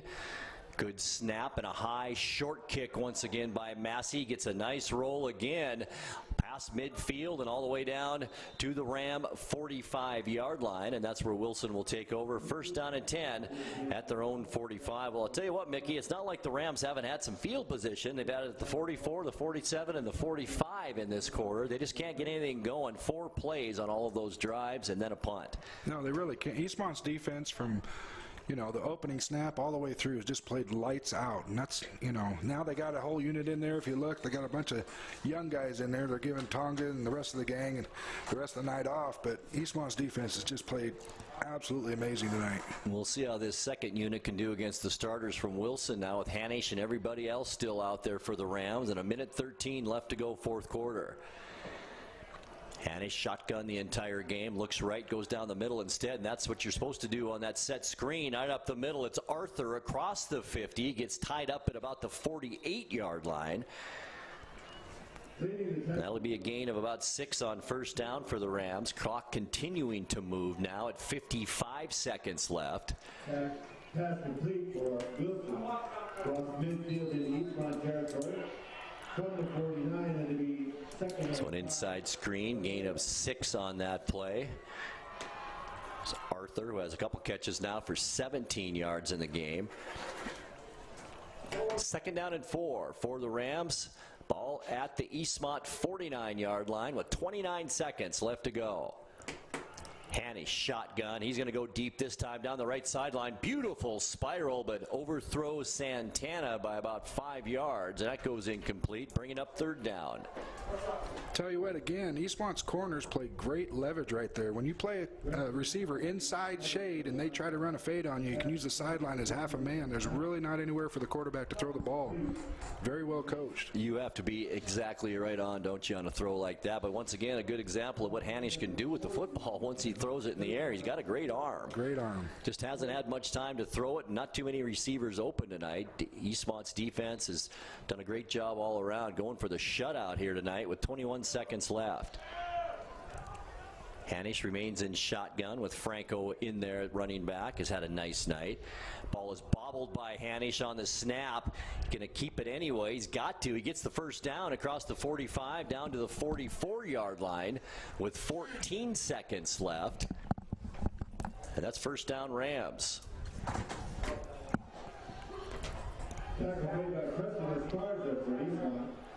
14.4 seconds left. 20-0. Wildcats have been in control from the start of this one. It didn't look like it, did it, Mickey, to start the game as Massey fumbled on the first play of the ball game, but then Eastmont kind of regained their composure and have just dominated this football game, especially on the line of scrimmage on both offense and defense. They really have. They played well up front on both sides of the ball. Hattie shotgun again with Franco in there. Whistles blow. And that's the ball game. They didn't get a playoff, and that will be our final score. Here at Wildcat Stadium, it's Eastmont 20 and Wilson nothing. We'll take a 2-minute timeout, come back for the post-game show right here on the NCWLIFE channel. Stay with us. For watching sports on the NCWLIFE channel. It's brought to you in part by the Fireplace Guys, Central Washington's most trusted names in fireplace and barbecue sales, installation, and service. Located at 1205 Walnut Street in Wenatchee, thefireplaceguy.net. Beneficial In-Home Care, your compassionate in-home care provider. All the benefits of assisted living while remaining within the comfort of your own home. And the Windmill Restaurant, providing traditional steakhouse meals in a homey, old-fashioned dining room. Call 509-665-9529. You don't want to see this happen. It's the oil light on your car. Oil is the lube of life for your car's engine. At Alignment Pros and Express Lube, they pour the best oil your car deserves. Expect fast, friendly, superior service in a clean environment. They'll change your oil and perform a 21-point inspection while you enjoy the comfort of their amazing waiting room. Keep your car in top shape at Alignment Pros and Express Lube in East Wenatchee. What's your Automocha emergency? It's a Frapita mocha with whip. The espresso shakes are my most favorite because I can get any flavor. Peanut butter chocolate Frapita. Definitely espresso shakes. My favorite is the mocha for pitas. A peach Red Bull.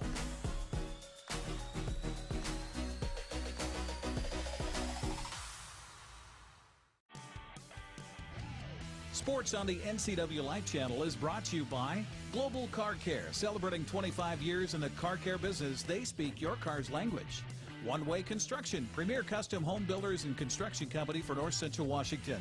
The Windmill, time-tested restaurant providing traditional steakhouse meals in a homey, old-fashioned dining room. And Walkabout Grill in downtown Wenatchee and downtown Leavenworth. Your home for local sports is the NCWLIFE channel. Grant Olson along with Mickey White here at Wildcat Stadium as the Eastmont Wildcats start the 2018 football season 1-0 with a 20-0 victory over the Wilson Rams. And Mickey, it was an unbelievable performance, not so much by the offense, which was efficient enough, but that defense tonight for the Wildcats, they play like that, they're going to be competing for a Big 9 title this year. I'll tell you what, and you can talk about all three levels. You know, their front gets after the ball really well, and after the quarterback, their linebackers step up and fill, and their corners, they do not give you a lot of space to throw the ball. And as far as scoring possessions in this second half, there was only one, and that was an interception by McElwain of Eastmont.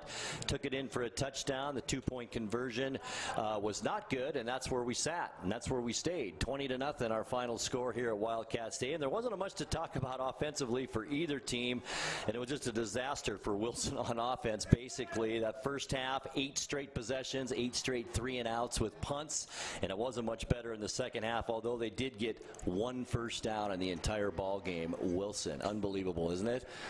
Yeah, again, Eastmont's defense, you can talk about them all night long. I hope offensively they go back to the drawing board. It was the first game. We only ended up with 14 yards here in the second half, a little dormant on offense, but you know what?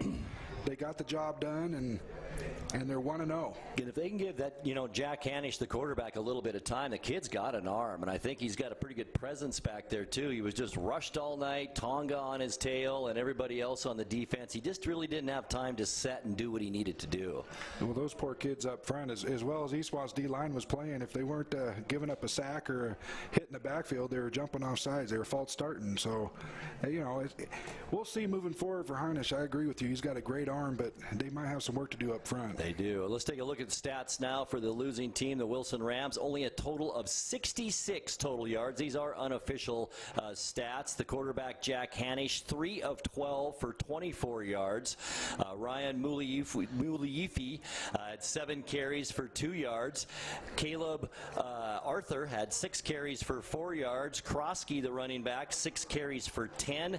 The best offensive threat was Franco, Diego Franco, when he came in the ball game. 3 carries, 26 yards, once again for a total of 66 yards in the ball game for Wilson. And the Eastmont defense has to be awfully proud of that. Oh, yeah. I mean, what can you say to those kids? Every single kid played lights out tonight. And a little different story as we take a look at Eastmont's stats. You know, Eastmont did well on the ground in the first half. Second half, they got a little conservative maybe, and I was hoping to see Kaylin Massey put the ball in the air a little bit, but Coach Don was working on things. I understand that. And, you know, they ended up with 132 yards total.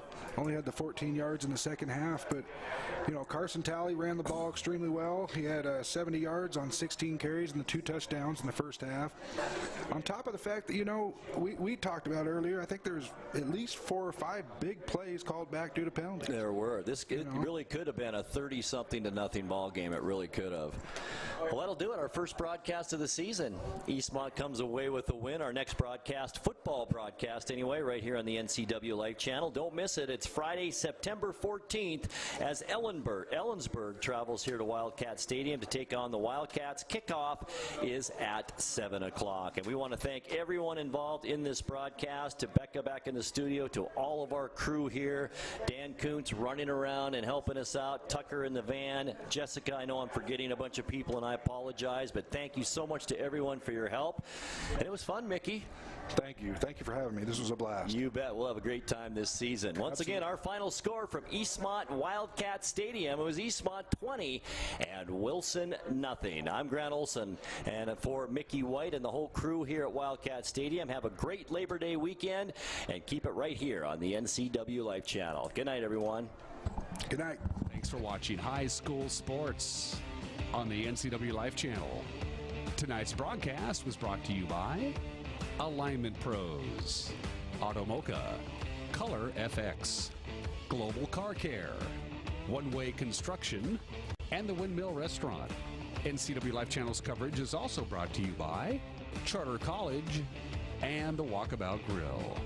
This concludes today's coverage of high school sports on your home for local sports, the NCWLIFE channel.